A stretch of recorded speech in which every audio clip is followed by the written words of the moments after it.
अरविंद मेहता ने उस सुबह समुद्र को बहुत देर तक देखा, जैसे लहरों में कोई पुराना हिसाब लिखा हो जिसे वह पढ़ नहीं पा रहा था। मालाबार हिल की ऊंचाई से अरब सागर चांदी की चादर जैसा चमक रहा था, पर उसके भीतर अजीब सी ठंड थी। मेहता हाउस के संगमरमर के फर्श पर नौकरों के कदम दबे दबे चलते थे। दीवारों पर महंगी पेंटिंग्स थीं और हर कमरे में ऐसी खामोशी पसरी थी जैसे धन ने आवाजों को भी खरीद कर कैद कर लिया हो। अरविंद ने अपनी चाय छुई भी नहीं। उसके सामने रखी अखबार की सुर्खियां व्यापार, चुनाव और शेयर बाजार की थीं, पर उसका ध्यान पिछली रात की छोटी सी चोरी पर अटका था। रसोई के चांदी के 2 कटोरे गायब थे। पूजा के कमरे से एक पुरानी चांदी की घंटी भी नहीं मिली थी। वस्तुओं की कीमत उसके लिए कुछ नहीं थी, पर चोरी का विचार उसे भीतर तक अपमानित कर देता था। उसे लगता था कि गरीब आदमी को रोटी दो तो वह नमक मांगेगा, नमक दो तो घर की चाबी। यह विचार उसने अनुभव समझकर पाल लिया था। घर में नए लोगों पर उसकी नजर हमेशा शिकारी पक्षी जैसी रहती थी। उसकी पत्नी नंदिनी के जाने के बाद विश्वास का आखिरी दीपक भी बुझ गया था। रिश्तेदार आते तो उसे वसीयत की गंध आती, दोस्त आते तो सौदे की, नौकर हंसते तो उसे फुसफुसाहट लगती, चुप रहते तो षड्यंत्र। वह अपनी तिजोरी की चाबी तक रात में तकिए के नीचे रखता, जैसे संसार की सारी बेईमानी उसी लोहे के डिब्बे पर टूट पड़ने वाली हो। पर उस दिन उसने निश्चय किया कि चाबी तकिए के नीचे नहीं रहेगी। सावित्री बाई को मेहता हाउस आए केवल 12 दिन हुए थे। वह राजस्थान के बाड़मेर के पास किसी सूखे गांव से आई थी, जहां धरती फटी एड़ियों जैसी दिखती थी और पानी किसी देवता की कृपा माना जाता था। उसके चेहरे पर धूप की कठोर रेखाएं थीं, पर आंखों में अजीब शांति थी। वह कम बोलती, काम साफ करती और हर सुबह दरवाजे की चौखट छूकर भीतर प्रवेश करती। अरविंद को उसका यह संस्कार बनावटी लगता था। उसे हर विनम्रता के पीछे कोई छिपी हुई जरूरत दिखाई देती थी। सावित्री की साड़ी हमेशा धुली होती, चाहे कितनी ही पुरानी क्यों न हो। उसके हाथों में चूड़ियां नहीं थीं, सिर्फ कलाई पर लाल धागा बंधा था। माथे पर हल्का सा सिंदूर वह अब भी लगाती थी। हालांकि उसके पति मोहन को गुजरे 4 वर्ष हो चुके थे। जब घर की दूसरी नौकरानियां हंसकर पूछती कि विधवा होकर सिंदूर क्यों, तो वह धीमे से कहती कि कुछ रिश्ते शरीर से नहीं, स्मृति से जीवित रहते हैं। यह सुनकर वे चुप हो जाती, पर मेहता हाउस में स्मृतियों की कीमत नहीं थी, वहां हिसाब किताब चलता था। उस सुबह अरविंद ने अपने अध्ययन कक्ष में जाकर तिजोरी खोली। लोहे का भारी दरवाजा खुलते ही भीतर नोटों की गड्डियां, सोने के कड़े, हीरे का हार और नंदिनी की पुरानी मखमली डिब्बी दिखाई दी। उसने सब कुछ वैसे ही खुला छोड़ दिया। एक क्षण के लिए उसके हाथ नंदिनी की डिब्बी पर ठहर गए, जिसमें उसके विवाह के समय की नथ और पायल रखी थी। वह चीजें बेच सकता था, बांट सकता था, दान कर सकता था, पर उनसे अलग नहीं हो पाता था। मृत प्रेम भी कभी कभी स्वामित्व बन जाता है। उसने कमरे के कोने में लगी छोटी कैमरा लाइट जांच ली। सब साफ दिख रहा था। मेज पर एक अधखुली फाइल रखी, कुर्सी पीछे खिसकाई और दरवाजा इस तरह बंद किया कि भीतर आने वाले को लगे मालिक जल्दबाजी में गया है। फिर वह पास के अतिथि कक्ष में चला गया, जहां स्क्रीन पर अध्ययन कक्ष का दृश्य दिख सकता था। यह खेल उसे उचित लगा। उसे लगा किसी इंसान की असली जाति उसके हाथ में आती हुई रकम के सामने खुलती है। वह भूल गया कि कई बार परीक्षा लेने वाला ही सबसे पहले नंगा होता है। नीचे रसोई में सावित्री ने पीतल के बर्तन मांजते हुए दीवार घड़ी की ओर देखा। अस्पताल से कल रात फोन आया था कि उसके बेटे गोपाल की जांच फिर करानी होगी। डॉक्टर ने कहा था कि दिल का छेद छोटा नहीं रहा, दवा से अब बात नहीं बनेगी। ऑपरेशन का खर्च सुनकर उसके भीतर जैसे कोई पुराना कुआं ढह गया था। उसने फोन कान से हटाया था, पर डॉक्टर की आवाज अब भी सिर में बज रही थी। पैसा जल्दी जुटाइए मांझी, देर बच्चे के लिए भारी पड़ेगी।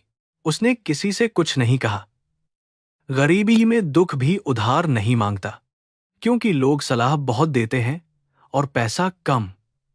उसने सुबह हनुमान चालीसा के 2 दोहे मन ही मन दोहराए।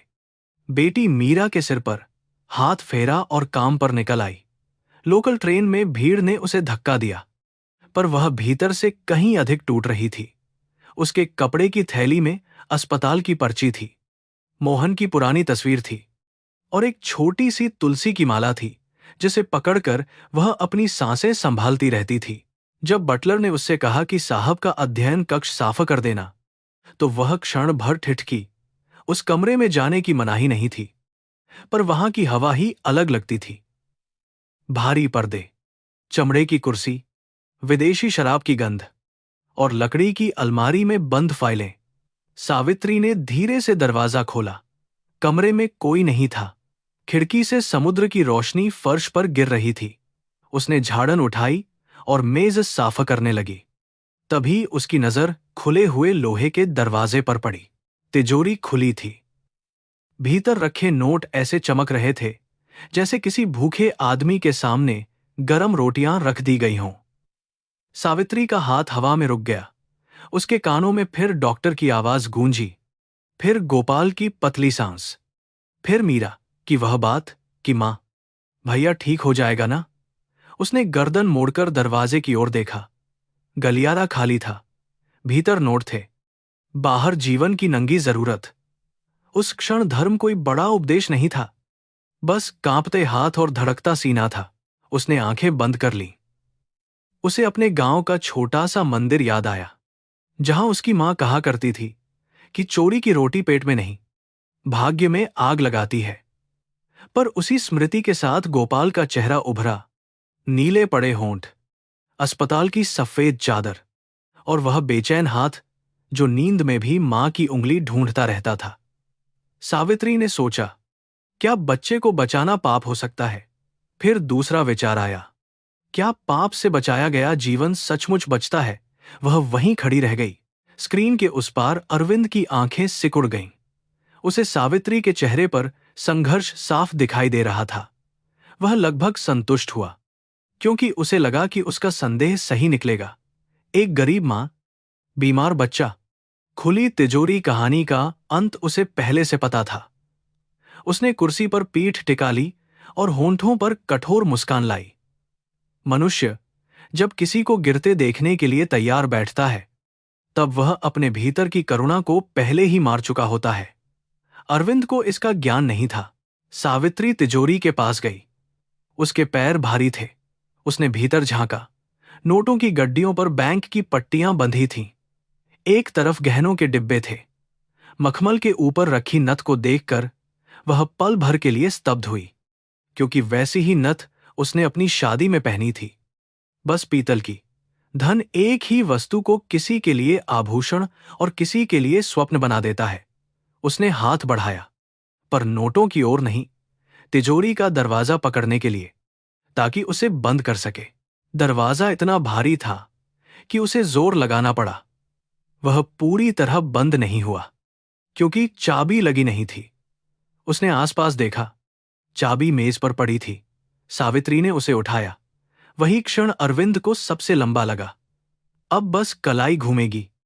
नोट भीतर रहेंगे या बाहर आएंगे। सावित्री ने चाबी ताले में लगाई, तिजोरी बंद की, फिर चाबी को मेज पर रखे पीतल के गणेश जी के पास रख दिया। उसने दोनों हाथ जोड़कर धीमे से कहा, प्रभु, जिसके घर का है उसके घर में रहे। अरविंद की मुस्कान सूख गई। उसने सोचा था वह राहत महसूस करेगा, पर भीतर कोई विचित्र चुभन हुई। सावित्री ने चोरी नहीं की थी, पर उसकी ईमानदारी ने अरविंद के संदेह को छोटा कर दिया था। वह स्क्रीन पर उसे देखता रहा। सावित्री अब भी तिजोरी के सामने खड़ी थी, जैसे अपने भीतर के तूफान से लौट रही हो। उसने आंचल से आंखें दबाईं, फिर झट से मेज साफ करने लगी। गरीबी में आंसू भी जल्दी पोंछने पड़ते हैं, क्योंकि काम रुकने पर मजदूरी कटती है। काम करते हुए उसकी झाड़न फाइल से टकराई और एक पुराना लिफाफा नीचे गिर पड़ा। लिफाफे का कोना खुला था। सावित्री ने उसे उठाने को हाथ बढ़ाया, पर भीतर से एक तस्वीर फिसलकर फर्श पर आ गई। वह तस्वीर पुरानी थी, किनारे पीले पड़ चुके थे। उसमें एक जवान ड्राइवर वर्दी में खड़ा था, उसके पास एक युवा अरविंद और बीच में मुस्कुराती नंदिनी। सावित्री का शरीर एकदम ठंडा हो गया। ड्राइवर का चेहरा मोहन का था, उसका मोहन, उसके बच्चों का पिता, उसके जीवन का मौन दुख। तस्वीर उसके हाथ में कांपने लगी। इतने वर्षों तक मोहन ने मुंबई के दिनों के बारे में बहुत कम कहा था। वह बस इतना बताता कि बड़े घरों की छाया लंबी होती है, उसमें छोटे आदमी का नाम खो जाता है। सावित्री ने कभी ज्यादा नहीं पूछा, क्योंकि गरीब स्त्रियां अपने पति के घावों को कुरेदने से डरती हैं। अब वही घाव मेहता हाउस के संगमरमर पर पड़ा था, तस्वीर बनकर। उसने तस्वीर को आंखों के पास लाकर देखा। मोहन की आंखों में वही सरलता थी, वही संकोची मुस्कान, पर पीछे खड़ा वैभव अनजाना था। स्क्रीन के सामने बैठे अरविंद ने अचानक आगे झुककर देखा। उसके चेहरे का रंग बदल गया। वह तस्वीर उस लिफाफे में कैसे रह गई थी, वह वर्षों से उसे खोलना नहीं चाहता था। नंदिनी की मृत्यु के बाद उसने बहुत सी वस्तुएं तिजोरी में बंद कर दी थीं, पर बंद चीजें मिटती नहीं, केवल प्रतीक्षा करती हैं। सावित्री के हाथ में मोहन की तस्वीर देखकर उसके भीतर पुराना भय उठ खड़ा हुआ। उसे लगा जैसे अतीत ने किसी गरीब औरत का वेश धारण कर उसके घर की दहलीज पार कर ली हो। सावित्री ने जल्दी से तस्वीर लिफाफे में रखनी चाहिए, पर उसकी उंगलियां साथ नहीं दे रही थी। उसने कमरे में चारों ओर देखा, मानो दीवारें भी उसे देख रही हों। उसे लगा उसने कोई चोरी नहीं की, फिर भी किसी रहस्य में पकड़ी गई है। उसने तस्वीर वापस लिफाफे में डाल दी, फाइल को ठीक किया और सिर झुकाकर कमरे से बाहर निकल आई। उसके कदम पहले से अधिक धीमे थे।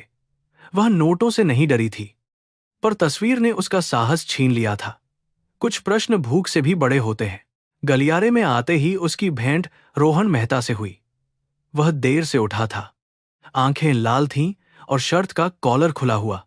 उसके शरीर से महंगे इत्र और रात की शराब की मिली जुली गंध आ रही थी। उसने सावित्री को देखा और हल्की हंसी के साथ बोला, इतनी घबराई क्यों हो? बाई साहब ने डांट दिया। क्या? सावित्री ने सिर झुकाकर कहा। नहीं बाबूजी। रोहन की हंसी में दया नहीं थी, केवल ऊब थी। वह उन लोगों में था जो दुख देखकर मनोरंजन खोजते हैं।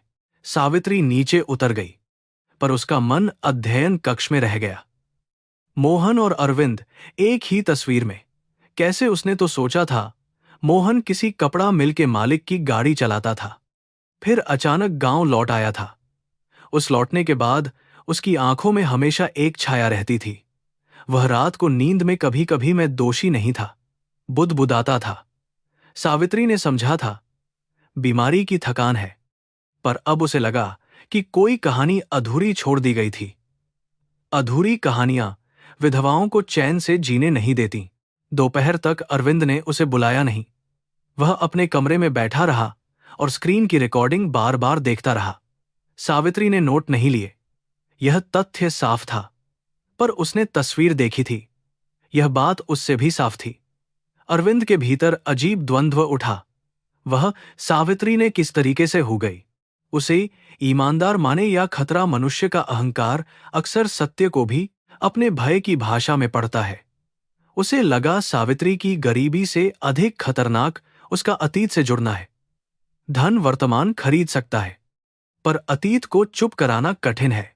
शाम को जब सावित्री जाने लगी, आकाश पर काले बादल जमा हो चुके थे। मुंबई की बारिश ऐसी आती है जैसे समुद्र शहर से अपना उधार मांगने निकल पड़ा हो। उसने गेट के पास खड़े होकर अपनी पुरानी चप्पल ठीक की। सुरक्षा गार्ड ने उसे वैसे ही देखा जैसे बड़े घरों के गार्ड छोटे लोगों को देखते हैं, मानो वे भीतर से कुछ चुराकर ही निकलते हों। सावित्री ने थैली सीने से लगा ली। उसमें कुछ नहीं था, फिर भी उसे लगा जैसे मोहन की तस्वीर उसकी स्मृति में रखी होने के कारण वह अपराधी हो गई है। लोकल ट्रेन में भीड़ थी। बारिश की बूंदें खुले दरवाजे से भीतर आ रही थीं। सावित्री ने लोहे की छड़ पकड़ी और आंखें मूंद लीं। उसके मन में गोपाल की बीमारी, मीरा की फीस, किराए का बकाया और अब मोहन का छिपा हुआ अतीत एक साथ घूम रहे थे। किसी ने उसके पैर पर पैर रख दिया, किसी ने कोहनी मारी, पर उसे दर्द महसूस नहीं हुआ। उसे बस वह तस्वीर दिख रही थी। क्या मोहन ने उससे झूठ कहा था, या वह उसे किसी बड़े दुख से बचा रहा था? उधर मेहता हाउस में रात उतरते ही रोहन अपने पिता के अध्ययन कक्ष में आ गया। उसने मेज पर रखी चाबी देखी और मुस्कुराया। पापा, आजकल तिजोरी खुली छोड़ने लगे या किसी पुरानी हिंदी फिल्म का दृश्य रच रहे थे? अरविंद ने उसे कठोर नजर से देखा। रोहन ने हंसते हुए कहा कि गरीबों की ईमानदारी जांचने वाले अमीर हमेशा खुद को भगवान समझते हैं। यह वाक्य अरविंद को चुभा, क्योंकि वह बेटे की अवज्ञा से अधिक उसकी सच्चाई से डरता था। पिता पुत्र के बीच मौन फिर दीवार बनकर खड़ा हो गया। रोहन कमरे से चला गया, पर उसके जाते ही अरविंद ने तिजोरी फिर खोली, लिफाफा हाथ में लिया, तस्वीर बाहर निकाली। मोहन का चेहरा जैसे वर्षों बाद जीवित होकर उसे देख रहा था। उसे वह रात याद आई जब बारिश इसी तरह बरस रही थी। कार की हेडलाइट्स धुंध में डूब गई थीं। नंदिनी चीखी थी और किसी ने कहा था कि ड्राइवर ने गलती की। उस रात के बाद बहुत कुछ दबा दिया गया था, पैसे से, वकीलों से, रिश्तों से और अंततः चुप्पी से। पर कर्म चुप्पी से नहीं डरता। अरविंद ने तस्वीर वापस रख दी और तिजोरी बंद कर दी। पर इस बार उसे लगा कि बंद होने की आवाज भीतर से आई है। वह अपने विशाल कमरे में गया, जहां नंदिनी की तस्वीर दीवार पर टंगी थी। उसने पहली बार कई वर्षों बाद उससे आंख मिलाने की कोशिश की।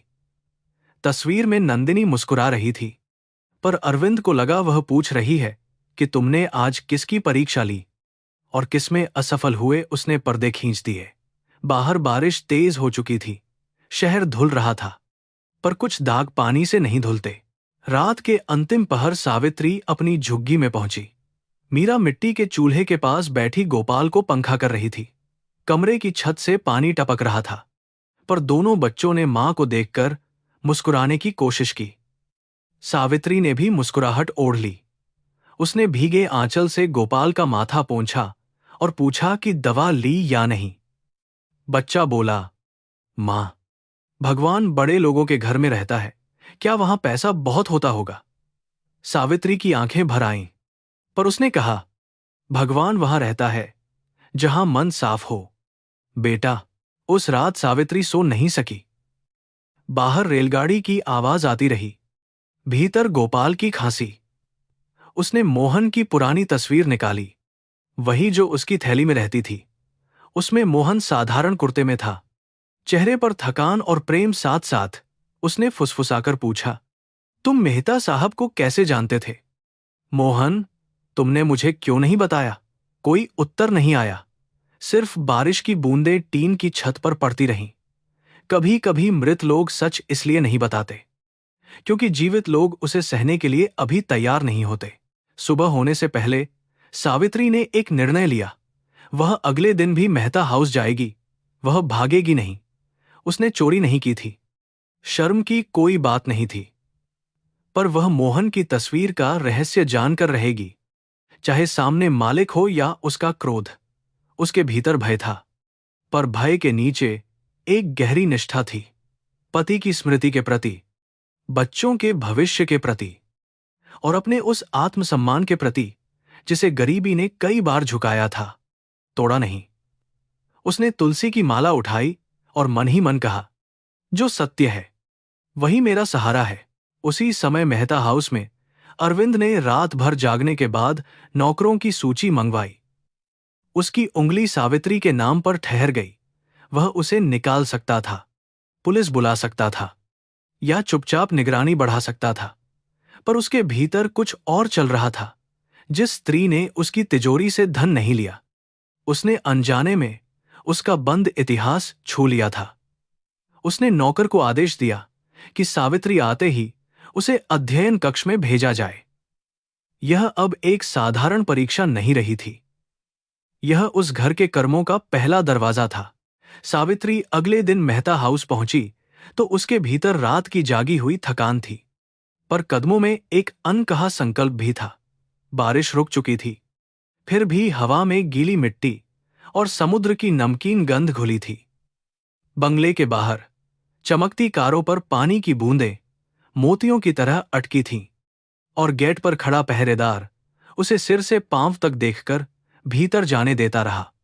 वह जानती थी कि इस घर में उसकी पहचान उसके नाम से कम और उसकी हैसियत से अधिक है। फिर भी आज वह झुकी नहीं। मुख्य बरामदे में प्रवेश करते ही पुरानी संगमरमर की सीढ़ियां उसके सामने खड़ी थीं। उन्हें साफ करने के लिए वह कई बार झुकी थी, पर आज उन पर चढ़ते हुए उसे लगा जैसे हर पायदान उसके अतीत की ओर जाता है। बटलर ने धीमी आवाज में कहा, साहब ने आते ही अध्ययन कक्ष में बुलाया है। सावित्री के हाथ में पकड़ी कपड़े की थैली थोड़ी कस गई। उसने मन ही मन हनुमान जी का नाम लिया। मनुष्य जब सत्य के साथ जाता है तब भी उसका शरीर झूठे आरोप के भय से कांपता है। अध्ययन कक्ष का दरवाजा आधा खुला था। भीतर अरविंद मेहता कुर्सी पर बैठे थे। सामने मेज पर वही लिफाफा रखा था। खिड़की से आती रोशनी उनके चेहरे की झुर्रियों को और गहरा दिखा रही थी। सावित्री ने दहलीज पर खड़े होकर नमस्ते किया। अरविंद ने उसे बैठने को नहीं कहा। वह कुछ देर तक उसे देखता रहा, जैसे चेहरा पढ़कर वंशावली निकाल लेना चाहता हो। फिर उसने लिफाफे पर उंगली रखी और पूछा, कल तुमने यह तस्वीर देखी थी? आवाज में आरोप कम था, पर भरोसा भी नहीं। सावित्री ने झूठ बोलने का विचार तक नहीं किया। उसने सिर झुकाकर कहा, हां साहब, गलती से नीचे गिर गई थी, मैंने वापस रख दी। अरविंद की आंखें थोड़ी सिकुड़ी। तुम इस आदमी को पहचानती हो? उसने तस्वीर बाहर निकालकर मेज पर सरका दी। सावित्री का गला सूख गया। मोहन का चेहरा सामने था, पर अब वह सिर्फ उसका पति नहीं लग रहा था। वह किसी अनजानी अदालत का गवाह लग रहा था। उसने धीमे से कहा, यह मेरे पति हैं, मोहनलाल। 4 बरस पहले उनका देहांत हो गया। अरविंद ने एक लंबी सांस ली, मगर उसमें शोक से अधिक असहजता थी। तुमने पहले क्यों नहीं बताया कि तुम्हारे पति यहां काम करते थे? सावित्री ने पहली बार सीधे उसकी ओर देखा। मुझे मालूम ही नहीं था कि वे आपके यहां काम करते थे। उन्होंने बस इतना कहा था कि मुंबई में बड़े लोगों की गाड़ी चलाते थे, फिर गांव लौट आए। उसके बाद उनकी तबीयत बिगड़ती गई। कमरे में एक मौन उतर आया। उस मौन में पैसे, बीमारी और छिपे हुए अपराधों की गंध थी। अरविंद ने दृष्टि तस्वीर से हटा ली। सावित्री के भीतर वर्षों से दबे प्रश्न जाग रहे थे। वह जानती थी कि मालिक से प्रश्न करना नौकरानी की मर्यादा के विरुद्ध माना जाता है, पर पत्नी की मर्यादा उससे बड़ी थी।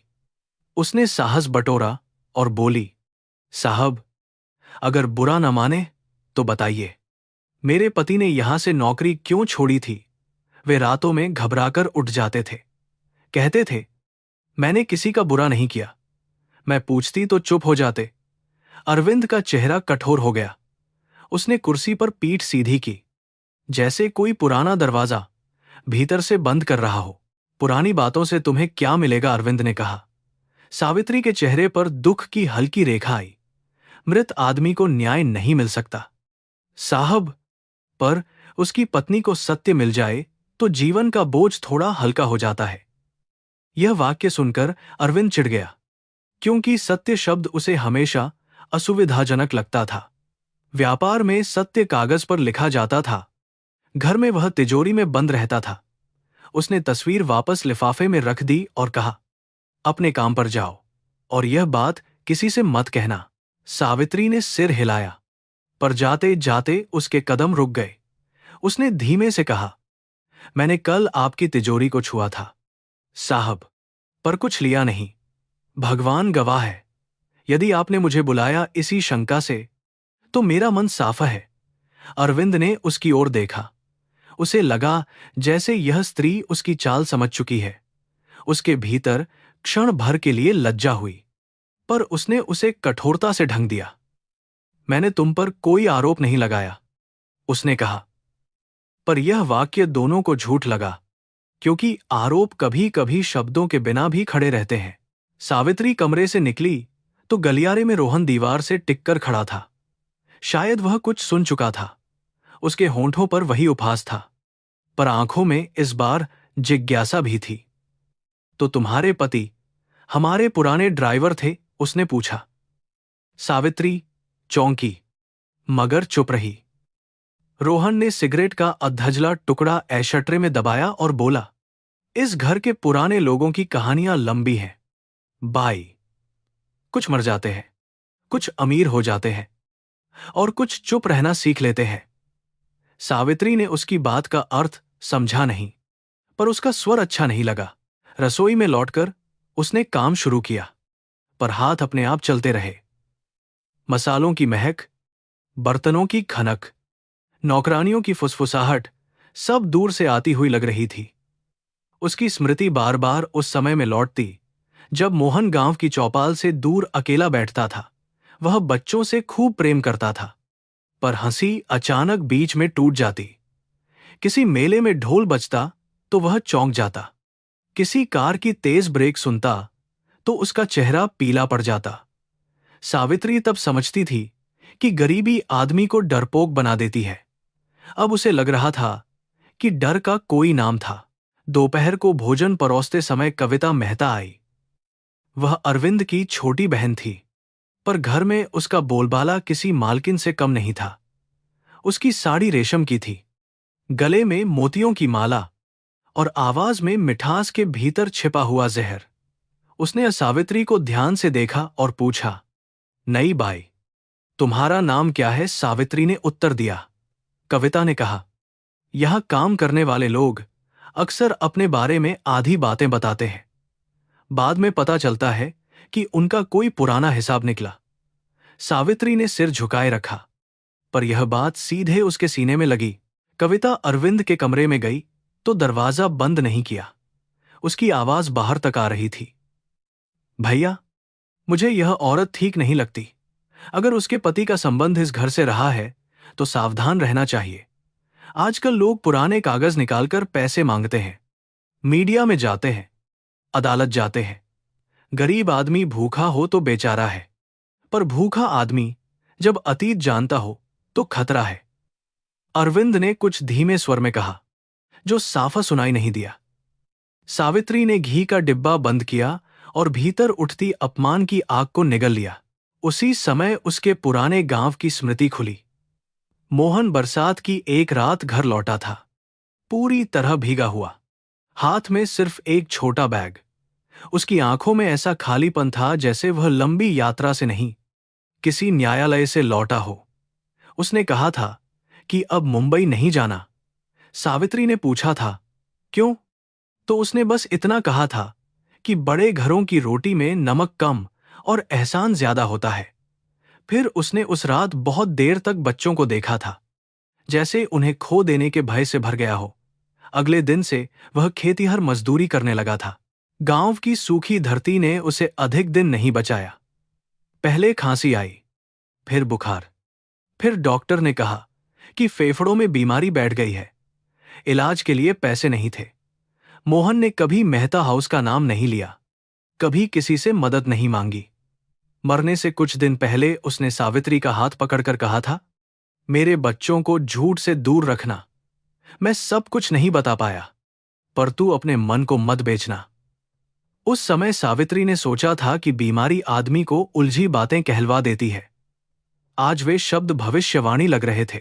शाम को काम समाप्त होने पर सावित्री ने हिम्मत करके पुराने माली गोविंद काका से पूछा, काका, क्या आप मोहनलाल नाम के ड्राइवर को जानते थे? गोविंद काका ने पानी की नली बंद कर दी। उनकी झुकी कमर जैसे अचानक और झुक गई। उन्होंने चारों ओर देखा, फिर धीमे से बोले, बेटी, यहां पुराने नाम मत लिया कर। कुछ नामों के साथ दुर्घटनाएं चलती हैं। सावित्री का दिल धक से रह गया। वे मेरे पति थे, उसने कहा। बूढ़े की आंखों में दया तैर गई, पर डर उससे बड़ा था। उसने बस इतना कहा, तेरा पति बुरा आदमी नहीं था। सावित्री ने पूछा, फिर क्या हुआ था? गोविंद काका ने उत्तर देने से पहले आकाश की ओर देखा, जैसे वहां से अनुमति मांग रहे हों। बहुत साल पहले एक रात मेम साहब की कार का हादसा हुआ था। सबने कहा ड्राइवर की गलती थी। उसके बाद मोहन चला गया। पर बेटी, आंखों से देखी बात भी कभी कभी पेट में दबानी पड़ती है, क्योंकि रोटी गले से उसी घर की उतरती है। यह कहकर वह चले गए। सावित्री वहीं खड़ी रह गई। उसके सामने अचानक मोहन का चेहरा नहीं, उसकी चुप्पी खड़ी थी। चुप्पी भी कभी कभी चीख से अधिक भारी होती है। घर लौटते समय उसने रास्ते में मंदिर पर रुककर दिया जलाया। पंडित हरिनारायण ने उसे देखा तो पूछा, बेटी, आज मन पर बहुत बोझ है। सावित्री ने सब कुछ नहीं बताया, पर इतना कहा कि उसे अपने मृत पति के बारे में ऐसी बात पता चली है जिसने उसकी नींद छीन ली है। पंडित जी ने दीपक की लौ देखते हुए कहा, कर्म का फल केवल दंड नहीं होता, कभी कभी सत्य के रूप में लौटता है। पर सत्य को उठाने के लिए हृदय बड़ा चाहिए। क्रोध से खोजोगी तो जलोगी, करुणा से खोजोगी तो समझ पाओगी। सावित्री ने पूछा, पर यदि किसी ने हमारे साथ अन्याय किया हो तो करुणा कैसे रखूं? पंडित जी ने उत्तर दिया, करुणा का अर्थ अन्याय को क्षमा कर देना नहीं है। करुणा का अर्थ है कि तू स्वयं अन्यायी न बन जाए। अपने पति का सत्य खोज, पर अपने मन को वैसा मत होने दे जैसा उन लोगों का मन था जिन्होंने उसे अकेला छोड़ा। इन शब्दों ने उसे थोड़ी शांति दी, पर शांति के नीचे प्रश्न अब भी जल रहा था। उसने गोपाल के लिए प्रसाद लिया और झुग्गी की ओर लौट गई। झुग्गी में मीरा मिट्टी के तेल वाले दीपक के नीचे पड़ रही थी। गोपाल सोया था, पर उसकी सांसें तेज थीं। सावित्री ने उसके पास बैठकर बालों में हाथ फेरा। मीरा ने पूछा, मां, तुम आज बहुत चुप हो। साहब ने कुछ कहा। सावित्री ने मुस्कुराने की कोशिश की। नहीं बेटी, बस काम ज्यादा था। मीरा ने किताब बंद कर दी और बोली, तुम झूठ नहीं बोल पाती। मां, तुम्हारी आंखें पहले बता देती हैं। सावित्री ने उसे गले लगा लिया। वह बेटी को उस अंधेरे से दूर रखना चाहती थी जो अब उसके पीछे पीछे घर तक आ गया था। रात में उसने मोहन की थैली खोजी, जिसे वर्षों से बक्से के नीचे रखा था। उसमें कुछ पुराने कागज, ड्राइविंग लाइसेंस की फी की प्रति, बच्चों के जन्म के समय के अस्पताल बिल और एक मुड़ा हुआ बस टिकट था। टिकट मुंबई से जोधपुर का था, उसी वर्ष का जब मोहन अचानक गांव लौटा था। कागजों के बीच एक छोटा सा कपड़े का टुकड़ा भी था, जिस पर नंदिनी नाम की कढ़ाई थी। सावित्री ने उसे हथेली पर रखा। वह किसी रूमाल का हिस्सा रहा होगा। एक अमीर स्त्री का नाम उसके गरीब घर के बक्से में कैसे आया? सावित्री ने पूरी रात वह टुकड़ा हाथ में लिए बिताई। उसे नंदिनी से ईर्ष्या नहीं हुई, बल्कि अजीब दया हुई। तस्वीर में वह स्त्री बहुत सुंदर और कोमल दिखती थी, जैसे बड़े घर की खिड़की में रखा फूल, जिसे धूप भी मापकर मिलती हो। यदि दुर्घटना में उसी को चोट लगी थी, तो मोहन क्यों अपराधी कहलाया? क्या उसने सचमुच गाड़ी गलत चलाई थी या किसी को बचाने के लिए दोष अपने सिर ले लिया था? सावित्री जानती थी, मोहन ऐसा कर सकता था। गरीब आदमी के पास देने को प्राण और इज्जत ही तो होती है। अगले दिन मेहता हाउस में वातावरण बदला हुआ था। अरविंद ने किसी से कुछ नहीं कहा, पर उसकी निगाहें अधिक सतर्क थीं। कविता बार बार नौकरों पर नजर रखती, जैसे घर युद्ध भूमि हो। रोहन देर से लौटा और सीधे अध्ययन कक्ष में गया। सावित्री फूलदान साफ कर रही थी। तभी उसने पिता पुत्र की ऊंची आवाजें सुनी। रोहन कह रहा था, आप गरीबों को चोर समझते हैं, पर इस घर में जो सबसे बड़ा चोर है, वह शायद वसीयत और यादों के बीच बैठा है। अरविंद गर्जा, अपनी सीमा में रहो। पर रोहन की हंसी टूटे कांच जैसी थी। सावित्री वहां से हट गई, पर रोहन के शब्द उसके मन में अटक गए। क्या उसे अपने पिता से घृणा थी? क्या वह भी उस दुर्घटना के बारे में जानता था? उसी शाम उसने देखा कि रोहन फोन पर किसी से पैसों की बात कर रहा है। उसकी आवाज में घबराहट थी और वह बार बार कह रहा था कि 2 दिन में इंतजाम हो जाएगा। सावित्री ने आंखें फेर लीं। उसे दूसरों के रहस्य सुनना अच्छा नहीं लगता था, पर बड़े घरों में रहस्य दीवारों से भी टपकते हैं। उन्हें अनसुना करना हमेशा संभव नहीं होता। तीसरे दिन जब वह अध्ययन कक्ष में गई, तिजोरी बंद थी, पर मेज पर वही पीतल का गणेश जी रखा था जिसके पास उसने चाबी छोड़ी थी। उसे देखकर उसका मन कांप गया। उसने भगवान से कुछ नहीं मांगा, केवल इतना कहा कि उसे सही रास्ता दिखे। तभी दरवाजे पर अरविंद आ खड़ा हुआ। उसने पूछा, तुम्हारे बेटे की तबीयत कैसी है? सावित्री चौंकी। उसे उम्मीद नहीं थी कि यह आदमी उसके बच्चे के बारे में पूछेगा।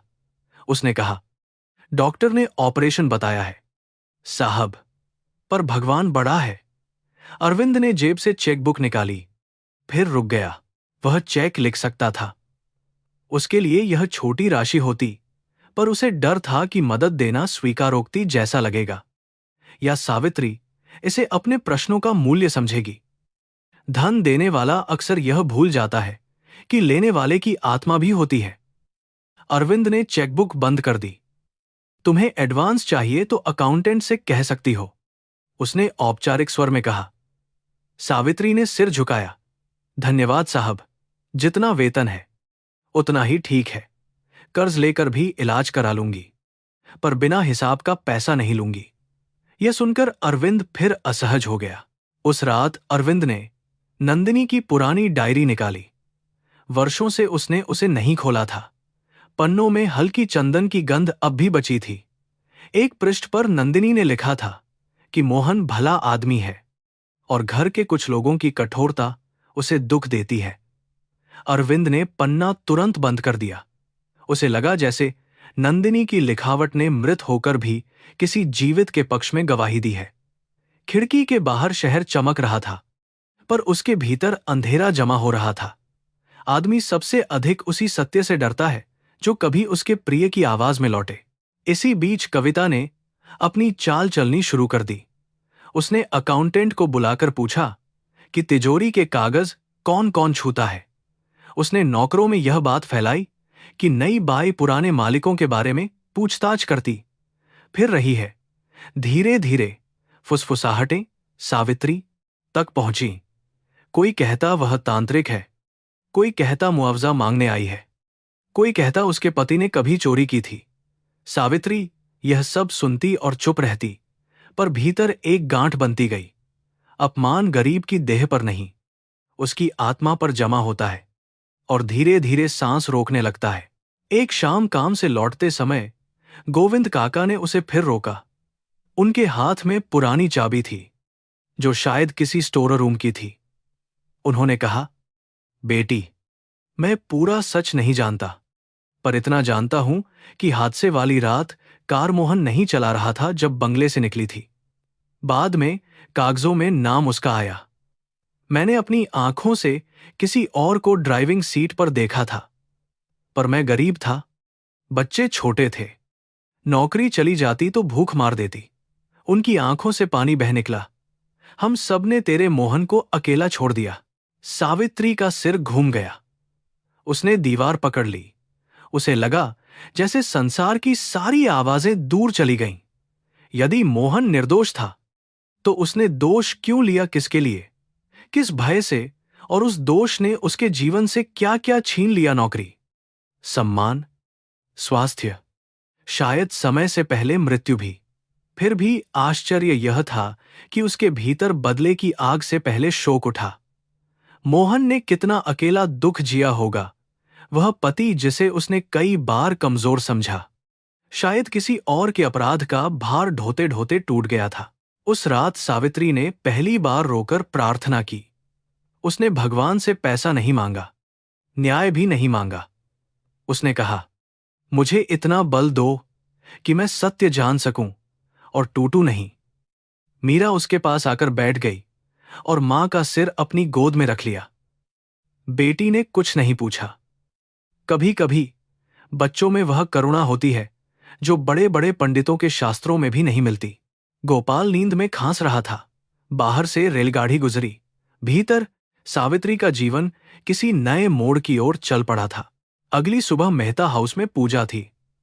नवरात्रि का पहला दिन था और घर में देवी की मूर्ति सजाई गई थी। फूल, धूप, शंख, मंत्र सब कुछ भव्य था। कविता ने महंगी साड़ी पहनकर आरती की थाली उठाई। अरविंद ने यंत्रवत हाथ जोड़े। रोहन पीछे खड़ा मुस्कुरा रहा था। सावित्री ने दूर से देखा। उसे लगा देवी के सामने सब बराबर खड़े हैं। पर पूजा समाप्त होते ही दुनिया फिर ऊंच नीच में बढ़ जाएगी। उसने चुपचाप फर्श पर गिरे फूल उठाए और मन ही मन मोहन की आत्मा के लिए प्रार्थना की। पूजा के बाद अरविंद ने उसे फिर बुलाया। इस बार मेज पर केवल तस्वीर नहीं, नंदिनी की डायरी भी थी। उसके चेहरे पर रातों की जागी थकान थी। उसने कहा, तुम्हारे पति के बारे में कुछ बातें हैं जिन्हें मैं अभी नहीं कहना चाहता, पर तुम यह समझ लो कि वह बेईमान नहीं था। सावित्री की आंखें भर आईं। इतने वर्षों बाद किसी बड़े आदमी के मुंह से यह सुनना उसके लिए वरदान जैसा था। पर अधूरा वरदान। उसने पूछा, फिर उनके नाम पर दाग क्यों लगा? साहब अरविंद ने उत्तर नहीं दिया। उसकी चुप्पी ने ही अपराध की दिशा दिखा दी। सावित्री ने आंसू पोंछे और बोली, मैं आपसे पैसा नहीं मांगूंगी, मैं आपसे बदला भी नहीं मांगूंगी, पर एक दिन आप मेरे बच्चों की आंखों में देखकर कहेंगे कि उनके पिता चोर या अपराधी नहीं थे। बस इतना न्याय चाहिए। यह कहकर वह बाहर चली गई। अरविंद लंबे समय तक कुर्सी पर बैठा रहा।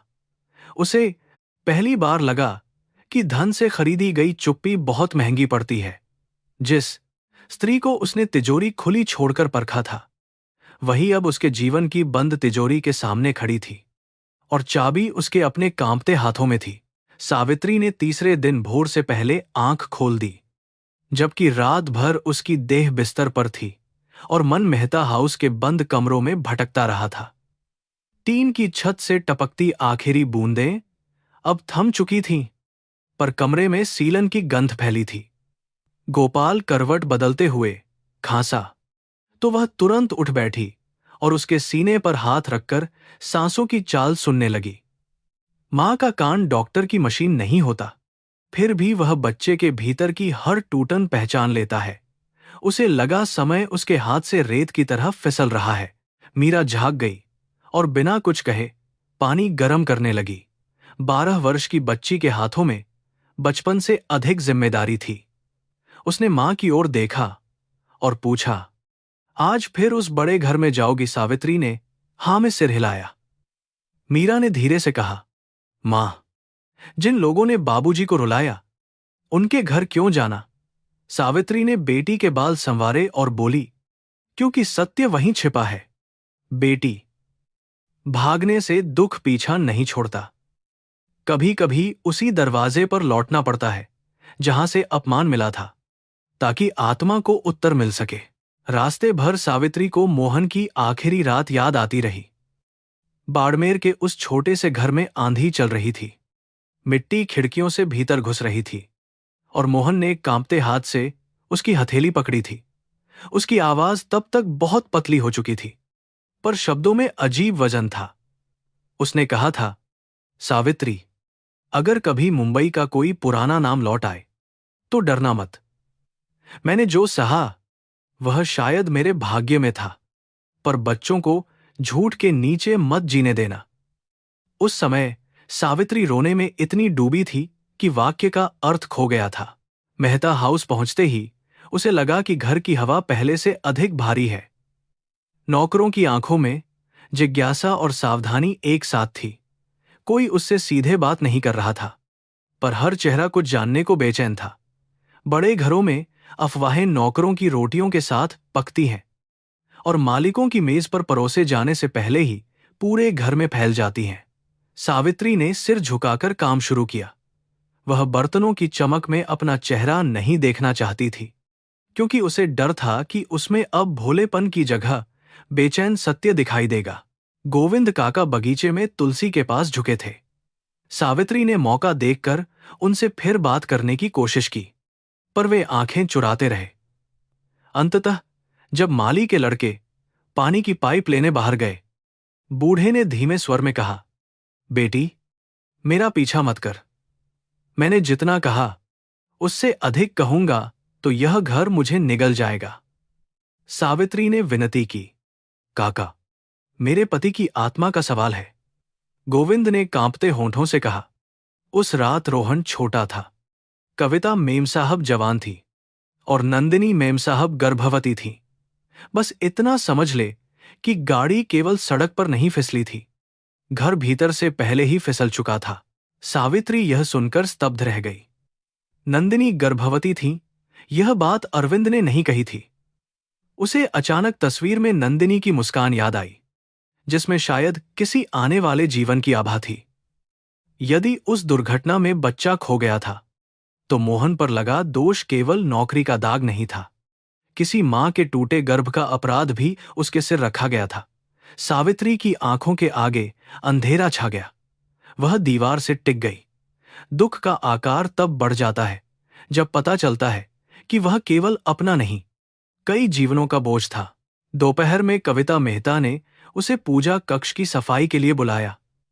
चांदी के दीप, पीतल की घंटियां, केसर की डिबिया और देवी की लाल चुनरी बड़े ध्यान से सजाए गए थे। कविता ने आरती की थाली उठाते हुए कहा, सावित्री, सुना है तुम बहुत धार्मिक हो। धर्म सिखाता है कि अपनी औकात में रहना चाहिए। नहीं, सावित्री ने झाड़न रोक दी। उसने शांत स्वर में कहा, धर्म यह भी सिखाता है कि झूठ से कमाया सम्मान राख हो जाता है। कविता का चेहरा तन गया। कमरे में धूप की सुगंध थी, पर वाक्य में जलते हुए कपूर की तीखी आंच थी। कविता ने थाली जोर से रख दी। तुम जैसी औरतों को 2 दिन काम मिल जाए तो जुबान खुल जाती है, उसने कहा।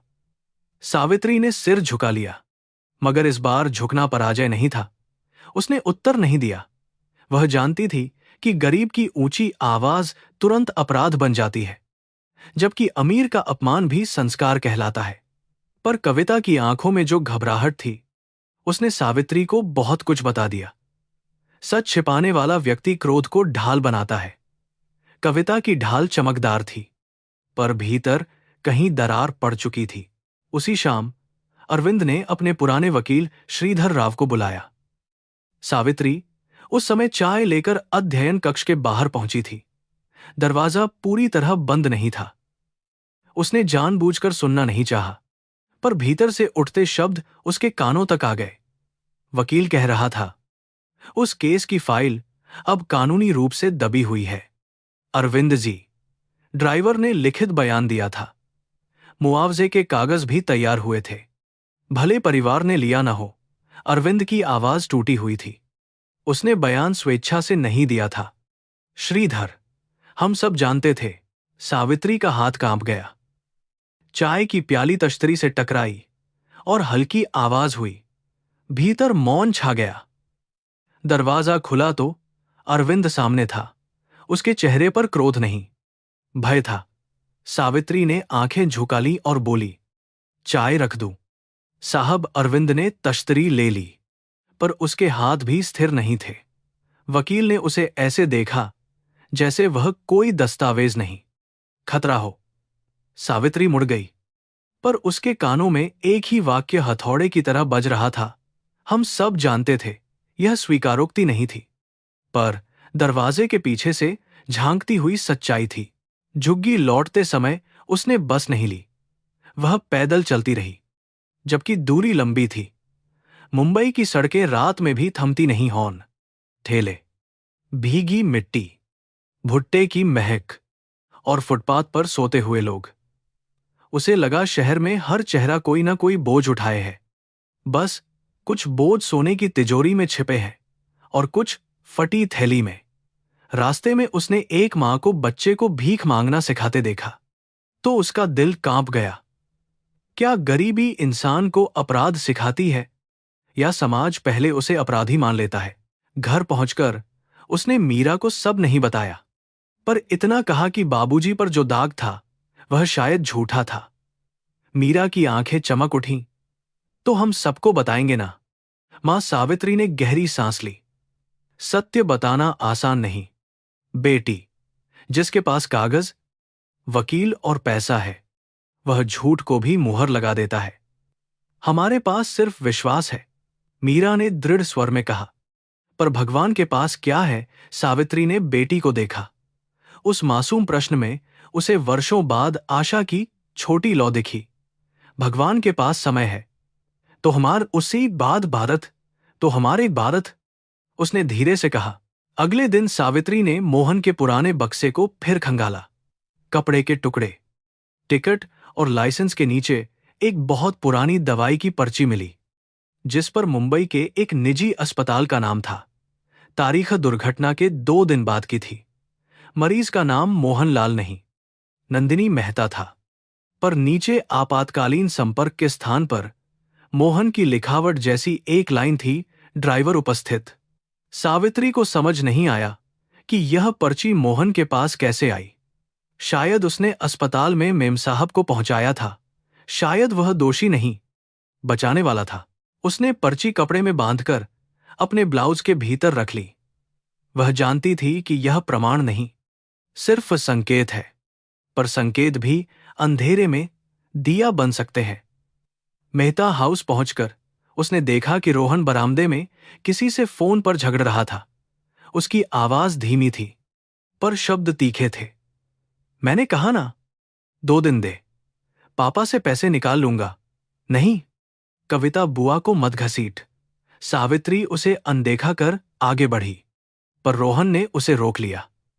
बाय, तुम बहुत चुप रहती हो। चुप लोग सबसे खतरनाक होते हैं। वह मुस्कुराया, पर माथे पर पसीना था। सावित्री ने शांत स्वर में कहा, चुप लोग खतरनाक नहीं होते बाबूजी, वे बस बोलने से पहले भगवान को याद करते हैं। रोहन की मुस्कान पल भर को गायब हुई।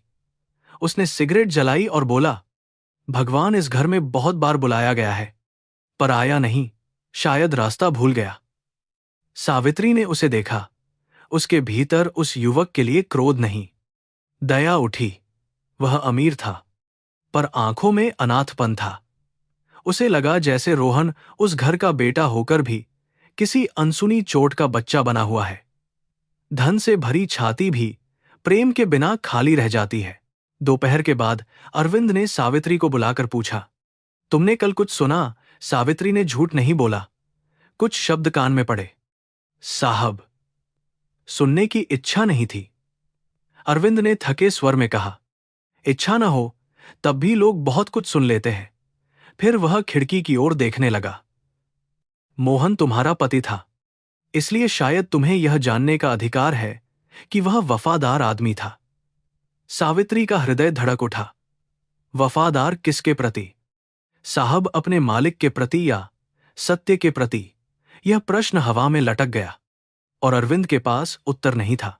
बहुत देर बाद उसने कहा, उस रात नंदिनी को अस्पताल पहुंचाने में मोहन ने अपनी जान जोखिम में डाली थी। उसने गलती नहीं की थी। सावित्री की आंखें भर आईं। फिर कागजों में उनका नाम क्यों आया? अरविंद का चेहरा पत्थर हो गया।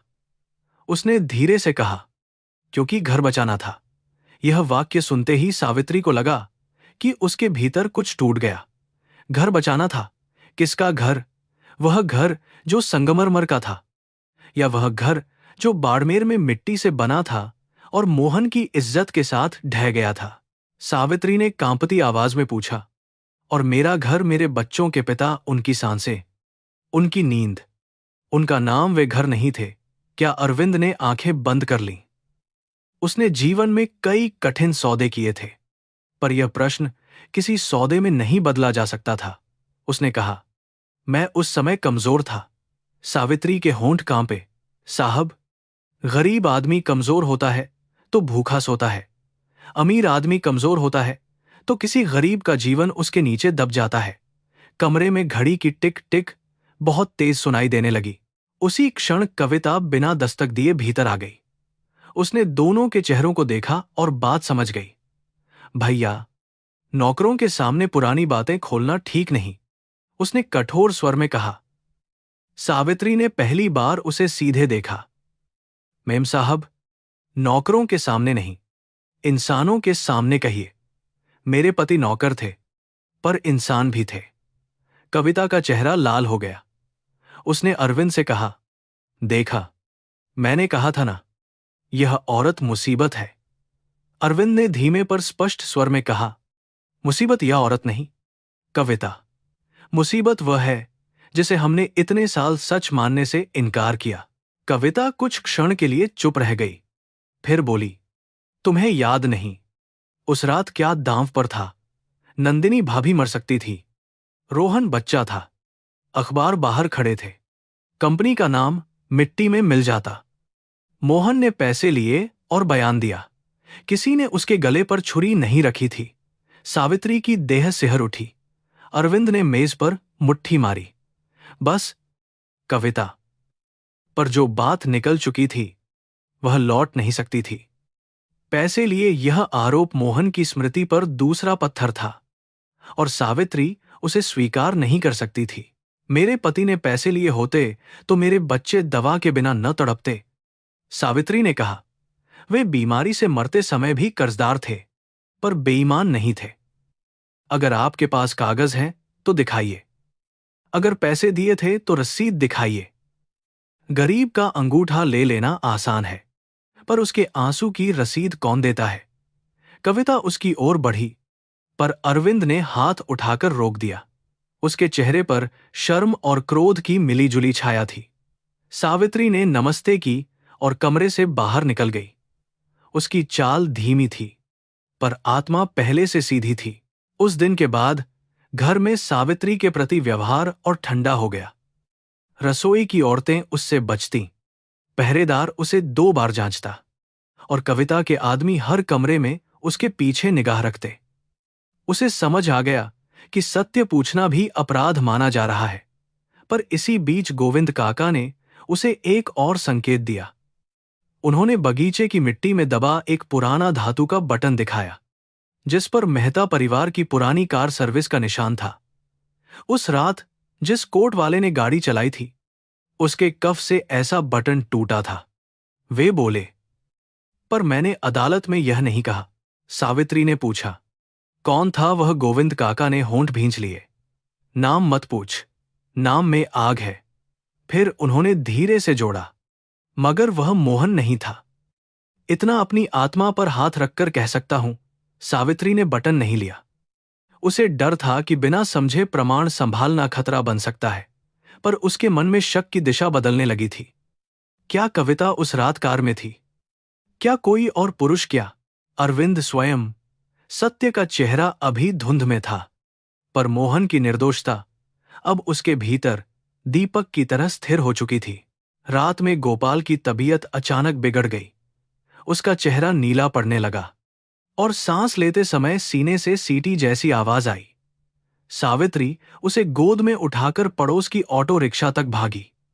मीरा पीछे दवा की पर्चियां लेकर दौड़ी। अस्पताल में डॉक्टर ने डांटते हुए कहा कि ऑपरेशन में देर होगी तो हालत हाथ से निकल जाएगी। सावित्री ने फोल्डेड हाथ जोड़ दिए। डॉक्टर साहब, 2 दिन दीजिए, मैं पैसा लाऊंगी। डॉक्टर ने उसकी ओर देखा। वह थका हुआ आदमी था, पर पत्थर नहीं था। उसने बच्चे को भर्ती कर लिया, पर बिल की पर्ची उसके हाथ में थमा दी। अस्पताल की बेंच पर बैठी सावित्री पूरी रात जागती रही। सामने अमीर परिवार अपने बच्चे के लिए निजी कमरा मांग रहा था, और वह जनरल वार्ड की अनुमति के लिए काउंटर पर झुकती रही। उसे लगा, बीमारी भी गरीब और अमीर की भाषा अलग अलग समझती है। पैसे वाले के लिए डॉक्टर दरवाजा खोलते हैं, गरीब के लिए नियमों की दीवार खड़ी होती है। उसने मोहन की पर्ची, वह पुराना कपड़ा और अपने देवता की माला थैली में कसकर पकड़ी। तभी उसे एहसास हुआ कि उसके पति की कहानी और बेटे का जीवन अब एक ही धागे में बंध गए हैं। सुबह वह अस्पताल से सीधे मेहता हाउस गई। आंखें सूजी थीं, बाल बिखरे थे, पर हाथ काम में लगे रहे। अरविंद ने उसे देखकर पूछा, तुम ठीक हो? उसने बताया कि गोपाल अस्पताल में है। अरविंद ने तुरंत कहा, मैं मदद कर सकता हूं। सावित्री ने उसे रोका। मदद और न्याय में अंतर होता है साहब। मेरे बच्चे का इलाज भगवान किसी न किसी से करा देगा, पर मेरे पति का नाम आप ही लौटा सकते हैं। अरविंद ने सिर झुका लिया। वह समझ रहा था कि धन देना आसान है, पर सत्य देना अपनी ही बनाई मूर्ति तोड़ना है। उधर रोहन की बेचैनी बढ़ रही थी। उसने उस दोपहर पिता के कमरे से जाते हुए अकाउंटेंट से बहस की और शाम को देर तक तिजोरी के आसपास मंडराता रहा। सावित्री ने बस इतना देखा कि उसकी आंखों में भय था और वह बार बार अपने फोन को देखता था। उसने सोचा, यह घर केवल अतीत के पाप से नहीं, वर्तमान के झूठ से भी भरा है। जिस तिजोरी को खोलकर अरविंद ने उसकी परीक्षा ली थी, उसके आसपास अब सबकी इच्छाएं घूम रही थी। किसी को पैसा चाहिए, किसी को चुप्पी, किसी को विरासत और किसी को मुक्ति। रात को अरविंद अकेला बैठा नंदिनी की डायरी पढ़ता रहा। एक पन्ने पर लिखा था कि कविता रोहन को बहुत बिगाड़ रही है और घर की सत्ता के लिए रिश्ते का इस्तेमाल करती है। दूसरे पन्ने पर नंदिनी ने लिखा था कि मोहन ने एक बार उसे दुर्घटना से पहले चेतावनी दी थी, कार की चाबी बिना ड्राइवर के किसी को न दे। अरविंद के हाथ कांप उठे। वह पन्ना पढ़ते हुए उसे वह शाम याद आई जब कविता गुस्से में कार लेकर निकली थी। नंदिनी पीछे बैठी थी और मोहन दौड़ता हुआ गेट तक गया था। स्मृति अब लौट रही थी, पर देर से लौटती स्मृति भी दंड बन जाती है। उसी रात कविता ने अरविंद से कहा, भैया, उस बाई को निकाल दो, वह घर में जहर फैला रही है। अरविंद ने धीमे स्वर में कहा, जहर घर में पहले से था कविता, उसने सिर्फ ढक्कन खोला है। कविता की आंखें कठोर हो गईं। तुम भावुक हो रहे हो, भावुकता से साम्राज्य नहीं चलते। अरविंद ने थकी हंसी के साथ कहा, साम्राज्य चल गए पर घर नहीं बचा। कविता ने उत्तर नहीं दिया। वह कमरे से निकली तो उसके चेहरे पर निर्णय लिखा था। सावित्री अब उसके लिए नौकरानी नहीं, खतरा बन चुकी थी। अगली सुबह जब सावित्री ने मेहता हाउस के मंदिर में फूल बदले, उसे देवी की आंखें असामान्य रूप से तीखी लगीं। उसने मन में कहा, मां, यदि न्याय है तो मुझे रास्ता देना, यदि परीक्षा है तो मेरे बच्चे को बचाए रखना। बाहर बरामदे में अरविंद किसी से फोन पर पुरानी फाइलें मंगवा रहा था। भीतर कविता अपने कमरे में किसी अज्ञात व्यक्ति को निर्देश दे रही थी कि घर के सभी कीमती सामानों की सूची नई बनवाई जाए। और रोहन, जो रात भर बाहर रहा था, सुबह लड़खड़ाते हुए लौटा। उसकी जेब खाली थी, पर आंखों में एक निर्णय का अंधकार था। दोपहर तक घर में एक अजीब शांति फैल गई, ऐसी शांति जो तूफान से पहले आती है। सावित्री ने अध्ययन कक्ष साफ करते हुए देखा कि तिजोरी बंद है, पर चाबी इस बार मेज पर नहीं थी। उसने राहत की सांस ली। वह अब किसी परीक्षा का हिस्सा नहीं बनना चाहती थी, पर उसे नहीं पता था कि असली परीक्षा अब शुरू होने वाली है। बाहर बादल फिर घिर रहे थे। अस्पताल से बिल का फोन आने वाला था। रोहन के कर्जदार दरवाजे पर पहुंचने वाले थे और कविता अपने डर को किसी निर्दोष के माथे पर रखने की तैयारी कर चुकी थी। उस शाम सावित्री घर लौटने ही वाली थी कि अरविंद ने उसे रोककर कहा, कल सुबह जल्दी आना, मुझे तुमसे मोहन के बारे में पूरी बात करनी है। उसकी आवाज में पहली बार मालिक का आदेश नहीं, किसी टूटे हुए आदमी की विनती थी। सावित्री ने सिर झुका दिया।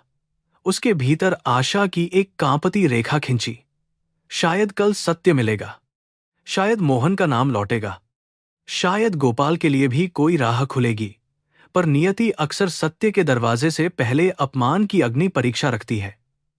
सावित्री ने यह नहीं जाना था कि अगले दिन उसी तिजोरी से सचमुच पैसा गायब मिलेगा। अगली सुबह सावित्री अस्पताल से सीधे मेहता हाउस पहुंची। गोपाल की रात कठिन थी और उसकी आंखों के नीचे नींद की काली परछाइयां उतर आई थीं। उसने रास्ते में कुछ खाया नहीं था, केवल मंदिर के बाहर से मिला तुलसी पत्र मुंह में रख लिया था। बंगले के गेट पर पहरेदार ने आज उसे पहले से अधिक देर रोका। उसने थैली खुलवाई, कपड़े उलटवाए, दवाई की पर्चियां देखी। सावित्री ने अपमान की जलन को चुपचाप सहा, क्योंकि उसे भीतर अरविंद से मिलकर मोहन का सत्य सुनना था। कभी कभी अपमान भी मनुष्य इसलिए सहता है कि उसके पार कोई आवश्यक उत्तर प्रतीक्षा कर रहा होता है। मेहता हाउस के भीतर अजीब हलचल थी। नौकर एक दूसरे से दबे स्वर में बात कर रहे थे। कविता का चेहरा कठोर था और रोहन कहीं दिखाई नहीं दे रहा था। सावित्री ने रसोई में कदम रखा ही था कि बटलर रमेश ने घबराई आवाज में कहा, साहब ने सबको ड्राइंग रूम में बुलाया है। उसके हाथ से थैली लगभग छूट गई। उसे लगा जैसे कोई अनिष्ट पहले ही घर में उतर चुका है। वह ड्राइंग रूम पहुंची तो देखा अरविंद कुर्सी पर बैठे हैं, आंखें लाल हैं और मेज पर तिजोरी की खुली सूची पड़ी है। कविता ने सबके सामने घोषणा की कि तिजोरी से 15 लाख रुपये नकद और नंदिनी की हीरे की एक पुरानी चूड़ी गायब है। कमरे में सन्नाटा फैल गया। गरीब नौकरों के चेहरों पर भय उतर आया, क्योंकि बड़े घर में चोरी होने पर सबसे पहले उनकी जेबें नहीं, आत्माएं टटोली जाती हैं। अरविंद ने किसी का नाम नहीं लिया, पर उसकी आंखें सावित्री पर टिककर तुरंत हट गईं। सावित्री ने यह छोटी सी हरकत देख ली। विश्वास टूटने की आवाज बाहर नहीं आती, पर भीतर पूरा घर गिर जाता है। उसे लगा जैसे उसके पैरों के नीचे का संगमरमर अचानक दलदल बन गया हो। कविता ने लंबी सांस लेकर कहा, कल रात तक घर में सब ठीक था, पर कुछ लोग पुराने कागजों और रहस्यों में बहुत रुचि ले रहे थे। ऐसे लोग कब धन में रुचि ले ले, कहा नहीं जा सकता। यह वाक्य सीधे सावित्री पर फेंका गया था। वह कांपी नहीं, पर उसका चेहरा सफेद पड़ गया।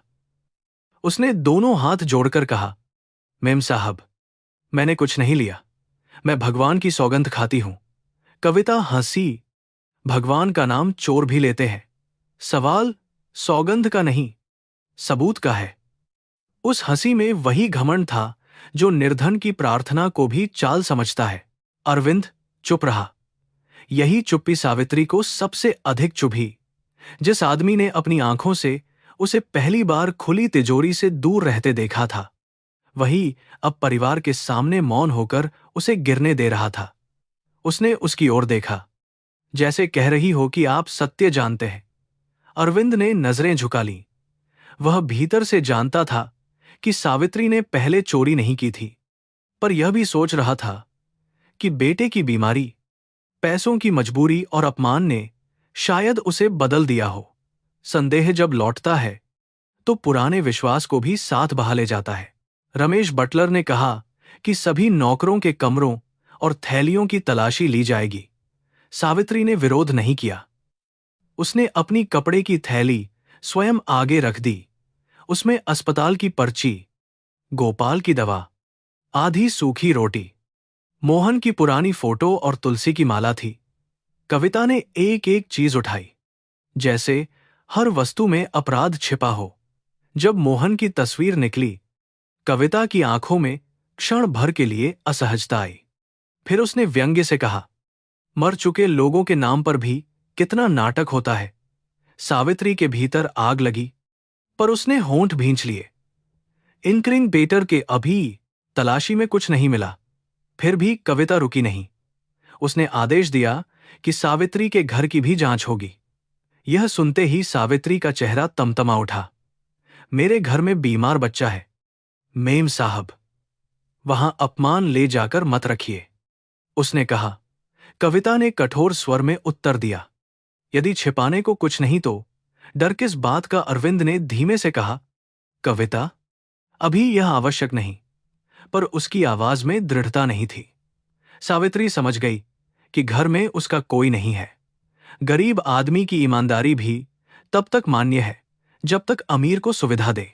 उसी समय मीरा गेट पर पहुंची। अस्पताल से खबर भेजने कोई नहीं था, इसीलिए वह मां को बुलाने आई थी। गार्ड ने उसे अंदर रोक लिया, पर हंगामे की आवाज सुनकर वह बरामदे तक चली आई। उसने अपनी मां को सबके सामने खड़ा देखा, थैली खुली हुई, आंखों में अपमान का नमक। मीरा का चेहरा पीला पड़ गया। मां, क्या हुआ? उसने कांपते हुए पूछा। सावित्री ने तुरंत आंचल से आंसू पोंछे और कहा, कुछ नहीं बेटी, बस काम की बात है। पर बच्चे झूठ का अर्थ शब्दों से नहीं, हवा से समझ लेते हैं। मीरा की आंखें सीधे कविता पर टिक गईं। कविता ने लड़की को देखा और बोली, इसे किसने अंदर आने दिया? यह कोई धर्मशाला नहीं है। मीरा ने डरते हुए भी कहा, मेरी मां चोर नहीं है। कमरे में कुछ लोगों ने सांस रोक ली। कविता का चेहरा सख्त हो गया। तुम्हारी मां ने तुम्हें यही सिखाया है कि बड़ों से बहस करो, मीरा ने मां का हाथ पकड़ लिया। सावित्री को लगा जैसे उसकी बच्ची अचानक बड़ी हो गई है और वह स्वयं छोटी हो गई है। उसने मीरा को पीछे किया, पर अपमान की आंच अब बेटी तक पहुंच चुकी थी। यही वह क्षण था जिसने सावित्री की आत्मा को भीतर से झकझोर दिया। अरविंद ने पहली बार थोड़ा तेज स्वर में कहा, बच्ची को बाहर ले जाओ, यह उसके सामने नहीं होना चाहिए। सावित्री ने कड़वाहट से उसकी ओर देखा। जो बात उसके पिता के साथ हुई, वह भी शायद बच्चों के सामने नहीं होनी चाहिए थी। साहब, पर उसका असर तो उनकी पूरी जिंदगी पर पड़ा। अरविंद यह सुनकर सन्न रह गया। कविता ने तुरंत कहा, देखा भैया, यह औरत धमकी दे रही है। सावित्री ने शांत पर कांपती आवाज में कहा, मैं धमकी नहीं देती मेम साहब, मेरे पास शक्ति नहीं है। मैं केवल सत्य की बात करती हूं और वही आपको डराता है। तलाशी के बाद भी जब कुछ न मिला तो कविता ने पुलिस बुलाने की बात की। रमेश घबराया, नौकरानियां रोने लगीं और गोविंद काका दीवार से टिककर खड़े रहे। अरविंद ने पुलिस का नाम सुनते ही आंखें बंद कर लीं। उसे मोहन की घटना याद आई। कागज, बयान, वकील और गरीब आदमी की मुहर लगी बर्बादी। क्या इतिहास फिर उसी घर में दोहराया जा रहा था? पर इस बार वह रोक सकता था। फिर भी उसका साहस परिवार की नजरों, कंपनी की प्रतिष्ठा और बहन की चीखों के नीचे दबता जा रहा था। कायरता अक्सर चुप्पी का सभ्य नाम पहन लेती है। सावित्री ने धीरे से कहा, पुलिस बुलाइए साहब, मैं डरूंगी नहीं। पर पहले आप यह भी कहिए कि आपने कुछ दिन पहले खुद तिजोरी खुली छोड़ी थी, मुझे परखने के लिए। कहिए कि मैंने तब 1 रुपया नहीं छुआ था। सबके सामने कहिए। कमरे में भारी मौन छा गया। अरविंद के चेहरे पर लज्जा कौंधी रोहन, जो अभी अभी भीतर आया था, दरवाजे पर ठिठक गया और हंस पड़ा। वाह पापा, गरीबों की परीक्षा, और अब परिणाम पसंद नहीं आया तो दूसरा पेपर। उसकी हंसी में नशा भी था और कटाक्ष भी। कविता ने रोहन को डांटा, तुम चुप रहो। रोहन ने बिखरे बालों में हाथ फेरा और सावित्री की ओर देखकर कहा, भाई, तुम्हें पता है, इस घर में जो जितना गरीब है उतना ही संदिग्ध है, और जो जितना अमीर है उतना ही सम्मानित चोर। यह सुनते ही अरविंद गरज उठा। बस, रोहन ने पिता की ओर देखा। क्यों? सच से दिक्कत है? आपने मां को भी चुप्पी में खोया, अब इस औरत को भी कागजों में गाड़ दीजिए। कमरे में नंदिनी का नाम आते ही सबकी सांसें जैसे थम गईं। सावित्री ने पहली बार रोहन की आंखों में देखा। वहां क्रोध था, पर कहीं गहरा अपराधबोध भी चमक रहा था। वह समझ नहीं पाई क्यों। कविता ने जल्दी से विषय बदलते हुए कहा कि चोरी रात में हुई है और घर में उसी समय कुछ नौकरों की आवाजाही थी।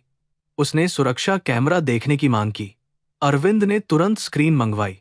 रिकॉर्डिंग खोली गई। आधी रात के बाद गलियारे में हल्की छाया दिखी। फिर कैमरा कुछ मिनट के लिए बंद हो गया। तकनीशियन ने कहा कि सिस्टम में गड़बड़ी हुई होगी। कविता ने तुरंत कहा, कितनी सुविधाजनक गड़बड़ी है? सावित्री ने पूछा, क्या कैमरा हमेशा चलता है? साहब, अरविंद ने उसकी ओर देखा। उसे प्रश्न का अर्थ समझ आया। जिस कैमरे से उसने उसकी परीक्षा ली थी, वह चोरी की रात क्यों बंद था? यह संयोग था या किसी ने जानबूझकर किया? रोहन ने सिगरेट निकालनी चाही, पर हाथ कांप रहे थे। कविता ने उसकी ओर तीखी निगाह डाली। सावित्री ने कुछ नहीं कहा, पर उसकी आंखें अब केवल बचाव नहीं कर रही थीं, वे देख रही थीं। अपमान मनुष्य को तोड़ता है, पर कभी कभी उसकी दृष्टि भी तेज कर देता है। मीरा ने धीरे से मां के कान में कहा कि अस्पताल से डॉक्टर ने बुलाया है, गोपाल को तुरंत दवा चाहिए। सावित्री का दिल फट गया। यह वह चोरी के आरोप में खड़ी थी। वहां उसका बेटा सांस के लिए लड़ रहा था। उसने अरविंद से कहा, साहब, मुझे जाने दीजिए। बच्चा अस्पताल में है। पुलिस बुलानी हो तो मैं लौट आऊंगी, मैं भागूंगी नहीं। कविता ने तुरंत कहा, भागने का यही तो बहाना है। सावित्री ने बेटी का हाथ कसकर पकड़ा। जिस मां का बच्चा अस्पताल में हो, वह भागती नहीं, दौड़ती है। फर्क समझना भी मनुष्य होने की शर्त है। अरविंद के चेहरे पर दर्द उभरा। उसने ड्राइवर को कार लाने का आदेश दिया। कविता ने विरोध किया, पर उसने पहली बार कठोर स्वर में कहा, चुप रहो। यह शब्द कमरे में नए थे। सावित्री ने कार लेने से इनकार किया। मैं ऑटो से चली जाऊंगी, उसने कहा। अरविंद ने धीमे स्वर में कहा, यह आदेश नहीं, सहायता है। सावित्री ने उसकी ओर देखा। सहायता उस आदमी से लूंगी जो मुझ पर विश्वास करे। आज आप तय नहीं कर पाए कि मैं चोर हूं या नहीं। यह कहकर वह मीरा के साथ बाहर चली गई। अरविंद की आंखों में चोट थी, पर वह चोट अर्जित थी। अस्पताल पहुंचते ही सावित्री को बिल थमा दिया गया। दवा लानी थी, जांच करानी थी, और डॉक्टर ने कहा कि ऑपरेशन में अब देर खतरनाक होगी। मीरा मां को देखती रही, जैसे पूछ रही हो कि अब क्या होगा। सावित्री ने अपनी छोटी सी चांदी की पायल उतारी, जो विवाह से बची आखिरी वस्तु थी, और अस्पताल के बाहर सुनार की दुकान की ओर चली गई। उसने पायल बेच दी। जो मूल्य मिला वह समुद्र में बूंद जैसा था, पर मां की विवशता बूंद से भी नाव बनाना चाहती है। दवा खरीदकर लौटते समय उसकी आंखें सूखी थीं। आंसू भी शायद थक गए थे। उधर मेहता हाउस में अरविंद ने सुरक्षा रिकॉर्ड फिर मंगवाए। उसने तकनीशियन से कड़े स्वर में पूछा कि कैमरा कैसे बंद हुआ। जवाब मिला कि अंदरूनी पैनल से सिस्टम रोका गया था, किसी बाहरी खराबी से नहीं। यह सुनते ही अरविंद की भौहें सिकुड़ गईं। पैनल का पासकोड घर के केवल 4 लोगों को पता था, अरविंद, कविता, रोहन और पुराना सुरक्षा प्रमुख। उस रात सुरक्षा प्रमुख छुट्टी पर था। अरविंद की नजर अनायास रोहन के कमरे की ओर गई। पिता का हृदय बेटे पर शक करने से पहले स्वयं पर प्रहार करता है, पर शक एक बार जन्म ले तो संबंधों की गोद में भी पलता है। कविता ने शाम तक यह कहानी पूरे घर में फैला दी कि सावित्री तलाशी के बाद घबराकर अस्पताल भागी। उसने यह नहीं कहा कि बच्चे की हालत नाजुक थी। अफवाहें हमेशा सच की रीढ़ तोड़कर चलती हैं। नौकरों के बीच सावित्री का नाम अब फुसफुसाकर लिया जा रहा था। किसी ने कहा गरीब मां बच्चे के लिए कुछ भी कर सकती है। किसी ने कहा मालकिन ठीक कहती है। गोविंद काका ने सबको डांटा, पर उनकी बूढ़ी आवाज अफवाह की तेज आंधी के आगे कमजोर थी। मेहता हाउस में सावित्री का चरित्र अब अदालत बन चुका था, और जज वे थे जिनके हाथ साफ नहीं थे। रात को रोहन अपने कमरे में बेचैन घूमता रहा। उसने अलमारी खोली, फिर बंद की। फोन लगातार बज रहा था। स्क्रीन पर अज्ञात नंबर चमकते रहे। उसने शराब का गिलास उठाया, पर पी नहीं पाया। उसे सावित्री की बच्ची की आंखें याद आ रही थीं। मेरी मां चोर नहीं है। यह वाक्य उसे काट रहा था। उसने अपने जीवन में कई झूठ बोले थे, कई उधार लिए, कई वादे तोड़े, पर किसी बच्चे की आंखों में अपना अपराध पहली बार देखा था। वह बिस्तर पर बैठ गया और सिर पकड़ लिया।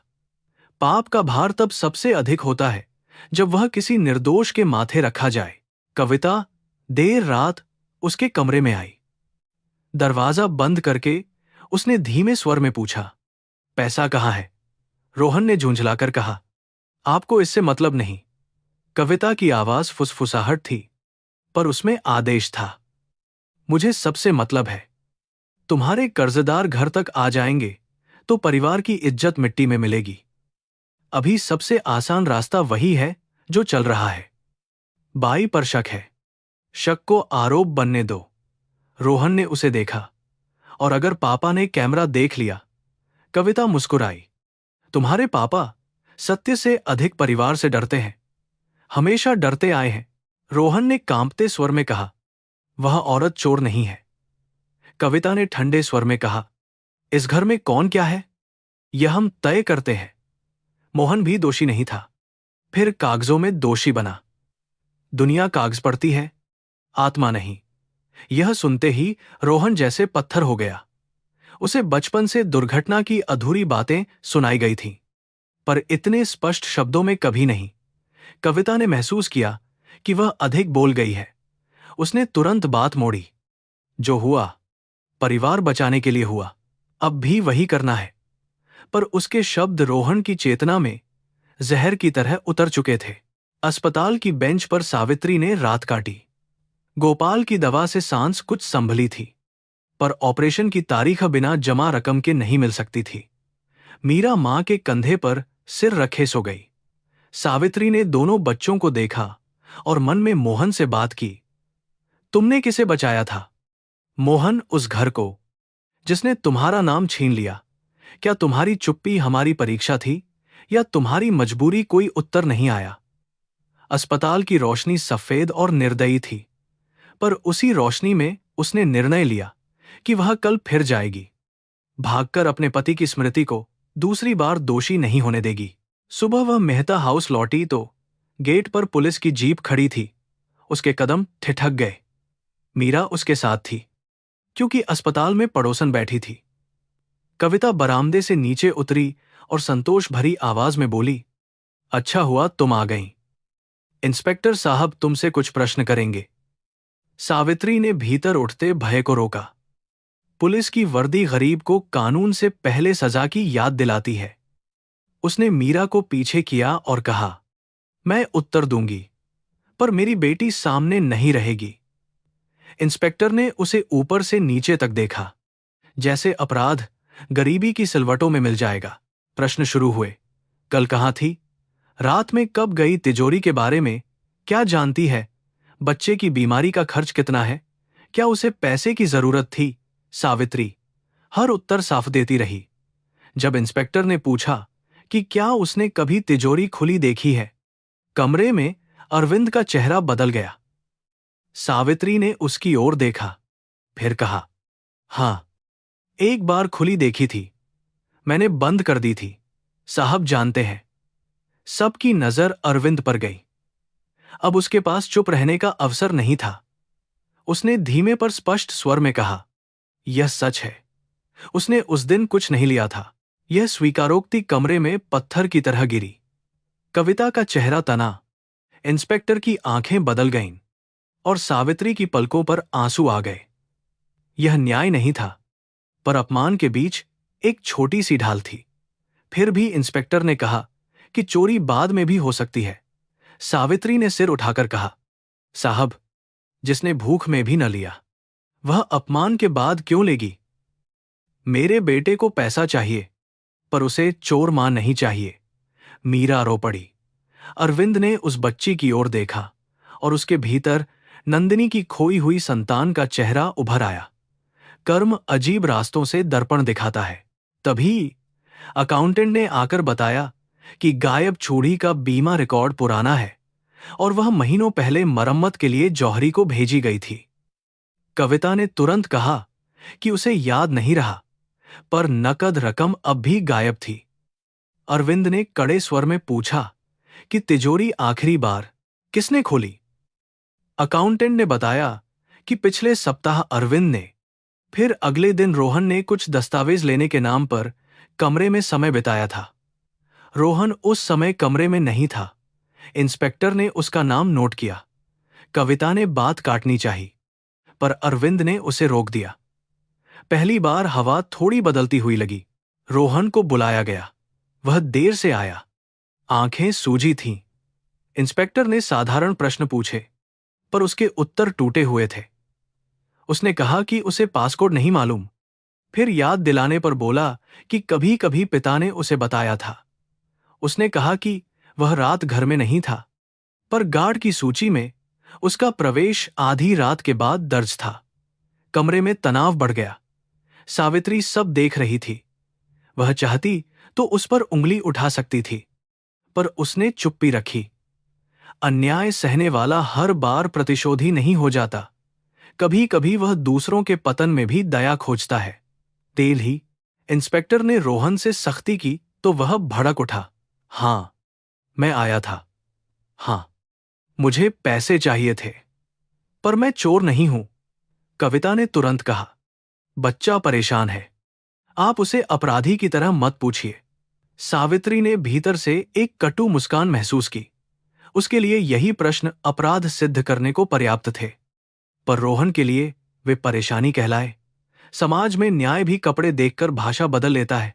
अरविंद ने बेटे की ओर देखा।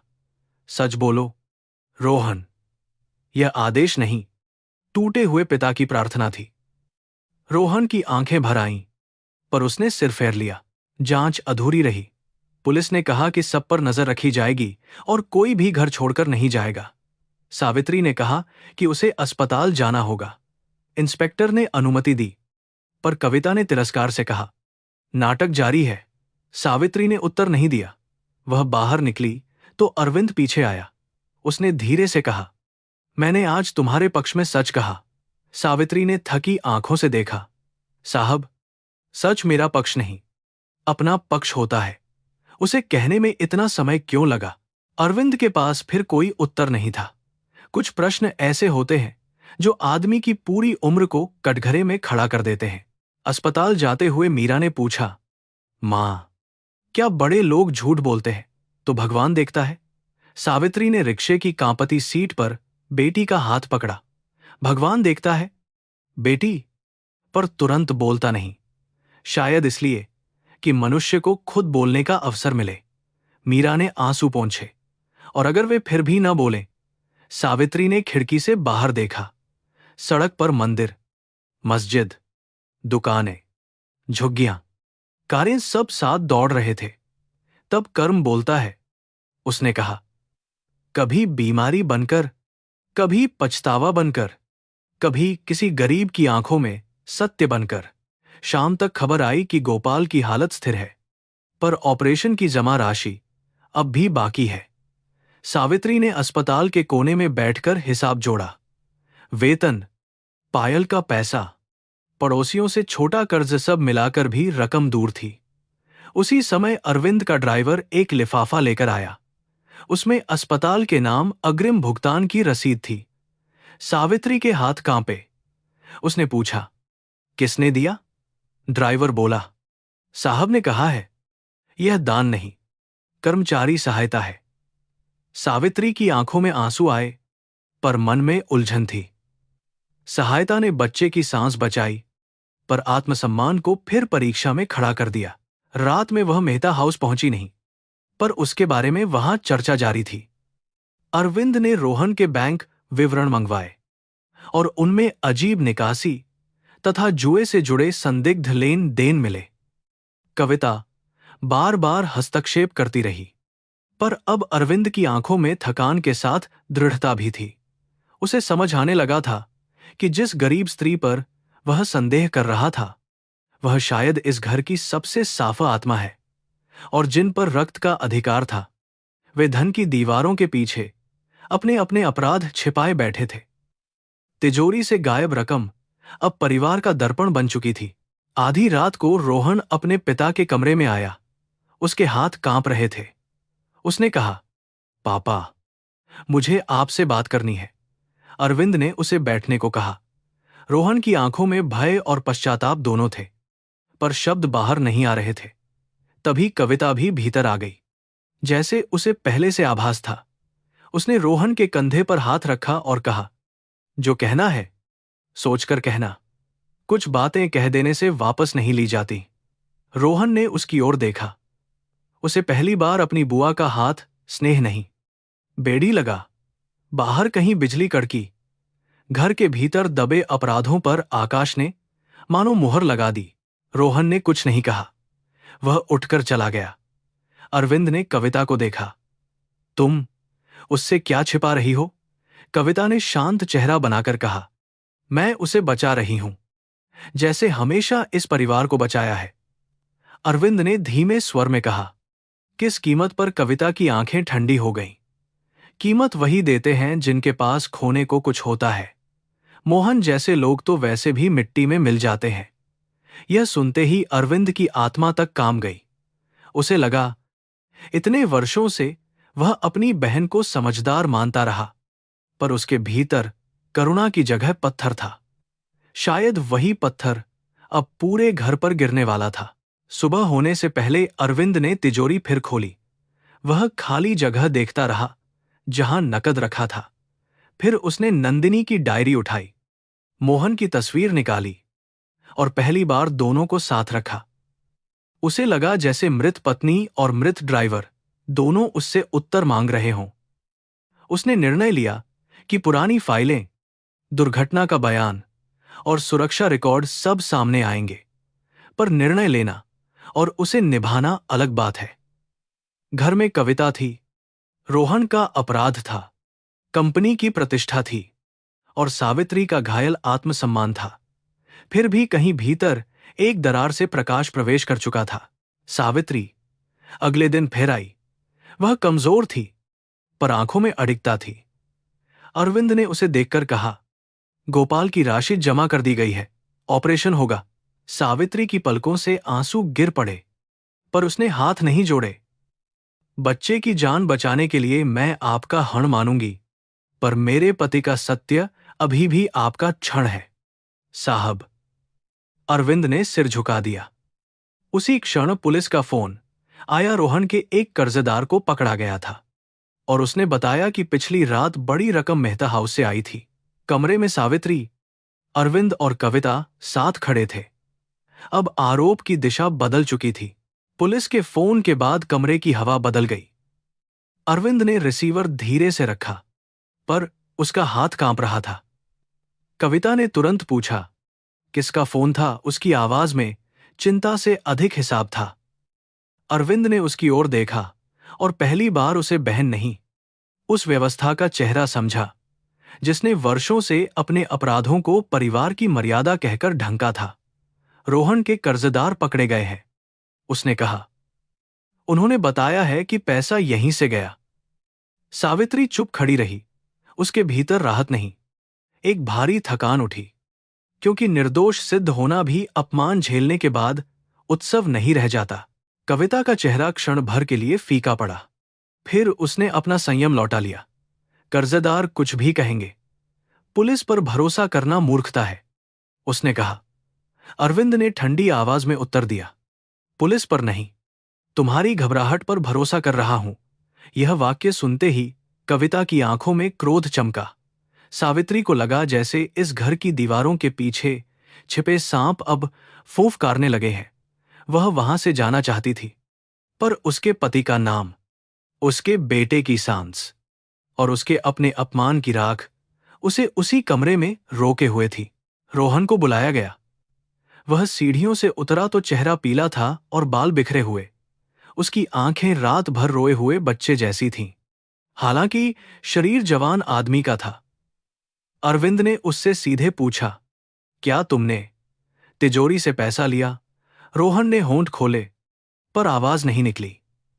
कविता उसके पास आकर खड़ी हो गई, जैसे उसकी चुप्पी की रखवाली कर रही हो। भैया, यह पूछताछ घर में मत कीजिए, उसने कहा। अरविंद ने कठोर स्वर में कहा, घर में ही करनी होगी, क्योंकि अपराध भी घर में हुआ है और इस बार किसी मोहन को दोषी नहीं बनाया जाएगा। मोहन का नाम सुनते ही रोहन ने सिर उठाया। मोहन, उसने धीमे से पूछा। कमरे में ठहराव आ गया। सावित्री की उंगलियां थैली की डोरी पर कस गईं। अरविंद ने कहा, हां, वही मोहन, जिसने इस घर के लिए अपनी इज्जत खोई और जिसकी पत्नी को हमने फिर उसी तरह कटघरे में खड़ा किया। रोहन ने कविता की ओर देखा। उसकी आंखों में प्रश्न थे, पर कविता ने चेहरा फेर लिया। सत्य कभी अचानक नहीं आता, वह पहले लोगों की आंखों से पर्दे हटाता है। रोहन के भीतर वर्षों से बंद कोई परत आज पहली बार खिसक रही थी। मैंने पैसा लिया, रोहन ने अंततः कहा। शब्द धीमे थे, पर कमरे में बिजली की तरह गिरे। कविता ने उसका हाथ पकड़ना चाहा, पर उसने झटक दिया। मैंने लिया, मुझे जुए का कर्ज चुकाना था। कैमरा मैंने बंद किया, पासकोड मुझे पता था, पर चूड़ी मैंने नहीं ली और बाई को फंसाने की बात मेरी नहीं थी। उसकी आंखें कविता पर टिक गईं। बुआ ने कहा था कि शक अपने आप उसी पर जाएगा। उसका बेटा बीमार है, सब मान लेंगे। सावित्री के भीतर जैसे किसी ने नमक छिड़क दिया। चोरी का दर्द कम था, पर उसके मातृत्व को हथियार बनाना असहनीय था। कविता ने तेज स्वर में कहा, नालायक, मैंने तुम्हें बचाने की कोशिश की और तुम मुझे दोष दे रहे हो। रोहन हंसा, पर वह हंसी टूटते हुए आदमी की थी। आपने मुझे कब बचाया? आपने मुझे हमेशा सिखाया कि नाम बचा लो, आदमी बाद में देखेंगे। आपने पापा को भी यही सिखाया, दादाजी को भी, शायद पूरी दुनिया को। अरविंद की आंखों में आंसू तैर गए। उसे अपना घर पहली बार किसी राजमहल की तरह नहीं, रोगी शरीर की तरह दिखा। ऊपर सोने की परत, भीतर सड़ता हुआ मांस। सावित्री ने सिर झुका लिया, क्योंकि दूसरों का पतन देखना भी करुणा मांगता है। पुलिस फिर आई। इस बार पूछताछ का स्वर बदल चुका था। वही इंस्पेक्टर जिसने सावित्री की थैली उलटवाई थी, अब रोहन से कड़े प्रश्न पूछ रहा था। सावित्री ने देखा कि कानून की कुर्सी पर बैठा आदमी भी परिस्थिति के साथ भाषा बदलता है। रोहन ने सब स्वीकार किया, पर बार बार कहा कि उसने चोरी मजबूरी में की और वह पैसा लौटाएगा। इंस्पेक्टर ने कहा कि अपराध स्वीकार करना अच्छा है, पर अपराध मिटता नहीं। सावित्री के मन में यह वाक्य मोहन पर जाकर अटक गया। यदि अपराध मिटता नहीं, तो झूठा अपराध भी क्यों पीढ़ियों तक किसी निर्दोष की देह पर जलता रहता है। अरविंद ने पुलिस को औपचारिक कार्रवाई रोकने की विनती की, पर इंस्पेक्टर ने स्पष्ट कहा कि रिपोर्ट दर्ज हो चुकी है। परिवार के भीतर समाधान की सीमाएं होती हैं। कविता ने कानूनी संपर्कों की बात छेड़ी, पर अरविंद ने उसे रोक दिया। अब कोई दबाव नहीं डाला जाएगा, उसने कहा। कविता ने उसे ऐसे देखा जैसे वह मूर्ख हो गया हो। शायद धन और प्रभाव का इतना अभ्यास हो जाता है कि न्याय मूर्खता लगने लगता है। रोहन सिर झुकाकर खड़ा रहा। सावित्री को उसके लिए दया आई, पर दया का अर्थ यह नहीं था कि उसका अपमान मिट गया था। जब पुलिस रोहन को बयान के लिए ले जाने लगी, वह अचानक सावित्री के सामने रुक गया। मुझे माफ कर दो, उसने कहा। उसके शब्दों में अभिमान नहीं था। सावित्री ने उसे देखा। वह चाहती तो कह सकती थी कि उसके कारण उसकी बेटी ने मां को चोर समझे जाते देखा। उसके बीमार बच्चे की घड़ी और भारी हुई। उसकी रोटी पर शक की धूल बैठी, पर उसने केवल इतना कहा, माफी मुझसे नहीं, अपने भीतर के उस बच्चे से मांगो जिसे तुमने लालच और डर में खो दिया है। रोहन की आंखें भर आईं। वह कुछ कहे बिना चला गया। रोहन के जाने के बाद कमरे में अरविंद, कविता और सावित्री रह गए। कविता ने अब भी हार नहीं मानी थी। उसने कहा, देख लिया, लड़का बिगड़ गया, पर परिवार का नाम पुलिस में जाएगा तो कंपनी डूबेगी। भैया, अभी भी समय है। केस शांत कराया जा सकता है। भाई को कुछ पैसा देकर भेज दो। उसकी गवाही, उसकी कहानी, सब समाप्त। सावित्री ने यह सुनकर धीरे से सिर उठाया। मेम साहब, आपको लगता है हर मनुष्य की कीमत होती है, कविता ने तिरस्कार से कहा। जिसे पैसे की जरूरत हो, उसकी कीमत हमेशा होती है। सावित्री ने उत्तर दिया, जरूरत शरीर की होती है, कीमत आत्मा की नहीं। अरविंद ने पहली बार सावित्री के सामने अपनी बहन पर कठोर दृष्टि डाली। कविता, अब बस, तुमने रोहन को छिपाया, सावित्री पर शक डाला और मोहन के बारे में भी आधा सच हमेशा दबाया। आज सब खुलेगा। कविता की आंखों में भय की झिलमिलाहट आई। सब क्या तुम अपने हिस्से का सच भी कहोगे, उसने पूछा। अरविंद ठिठक गया। यह प्रश्न उसके सीने में तीर की तरह लगा। सावित्री ने महसूस किया कि रोहन की चोरी तो वर्तमान की आग थी, पर असली राख अभी पुरानी दुर्घटना में दबी है। वही राख उसके पति की स्मृति पर जमी थी। अरविंद ने नौकरों को बाहर भेज दिया और पुरानी फाइल मंगवाई। कागजों पर धूल जमी थी, पर मुहरें अब भी साफ थीं। दुर्घटना रिपोर्ट, बीमा दावा, ड्राइवर का बयान, अस्पताल के कागजा और एक मुआवजे की रसीद। सावित्री ने कागज पर लगे अंगूठे के निशान को देखा। वह मोहन का हो सकता था, पर उसके पास उसे पहचानने का कोई विधिवत ज्ञान नहीं था। उसने बस इतना जाना कि उस कागज पर उसका जीवन दबा है।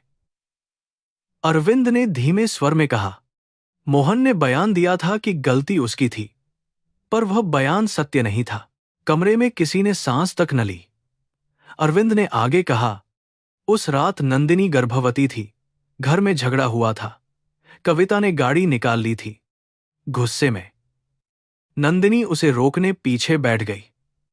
मोहन ने गेट पर रोकने की कोशिश की, पर कार निकल गई। कुछ दूर जाकर बारिश में कार फिसली। कविता घायल नहीं हुई, पर नंदिनी को भारी चोट लगी। मोहन पीछे दूसरी गाड़ी लेकर पहुंचा और उन्हें अस्पताल ले गया। पुलिस आई तो परिवार ने निर्णय लिया कि मामला ड्राइवर की लापरवाही बताया जाए। उसकी आवाजें टूट रही थी। सावित्री को लगा हर शब्द मोहन की कब्र से मिट्टी हटा रहा है। कविता ने चीखकर कहा, परिवार ने नहीं, पिताजी ने निर्णय लिया था। तुम भी वहां थे भैया। तुमने हस्ताक्षर किए, तुमने कंपनी के वकील बुलाए, तुमने मोहन को पैसे दिए। अरविंद ने सिर झुका लिया। मैंने विरोध नहीं किया, यही मेरा अपराध है। सावित्री के कानों में केवल एक बात बज रही थी, मोहन ने नंदिनी को बचाया था। वह दोषी नहीं, उद्धारकर्ता था। फिर भी वही अपराधी बना। उसकी आंखों से आंसू बहने लगे, पर उनमें केवल दुख नहीं था, उनमें उस पति के लिए गर्व भी था जिसे संसार ने झूठा दाग दिया था। मोहन ने पैसे नहीं लिए, अरविंद ने कहा। रसीद पर अंगूठा लगवाया गया, पर राशि उसके हाथ तक नहीं पहुंची। उसने बयान इसलिए दिया क्योंकि उसे धमकाया गया कि अगर वह नहीं मानेगा तो उस पर शराब पीकर गाड़ी चलाने का मुकदमा लगेगा और जेल होगी। नंदिनी होश में आई तो उसने विरोध किया, पर तब तक बयान दर्ज हो चुका था। बाद में वह बच्चे को खोकर भीतर से टूट गई। उसने कई बार कहा कि मोहन को वापस बुलाओ, माफी मांगो। मैंने टाल दिया, मैं कायर था। सावित्री ने दीवार पकड़ ली। उसके भीतर से एक लंबी, मौन चीख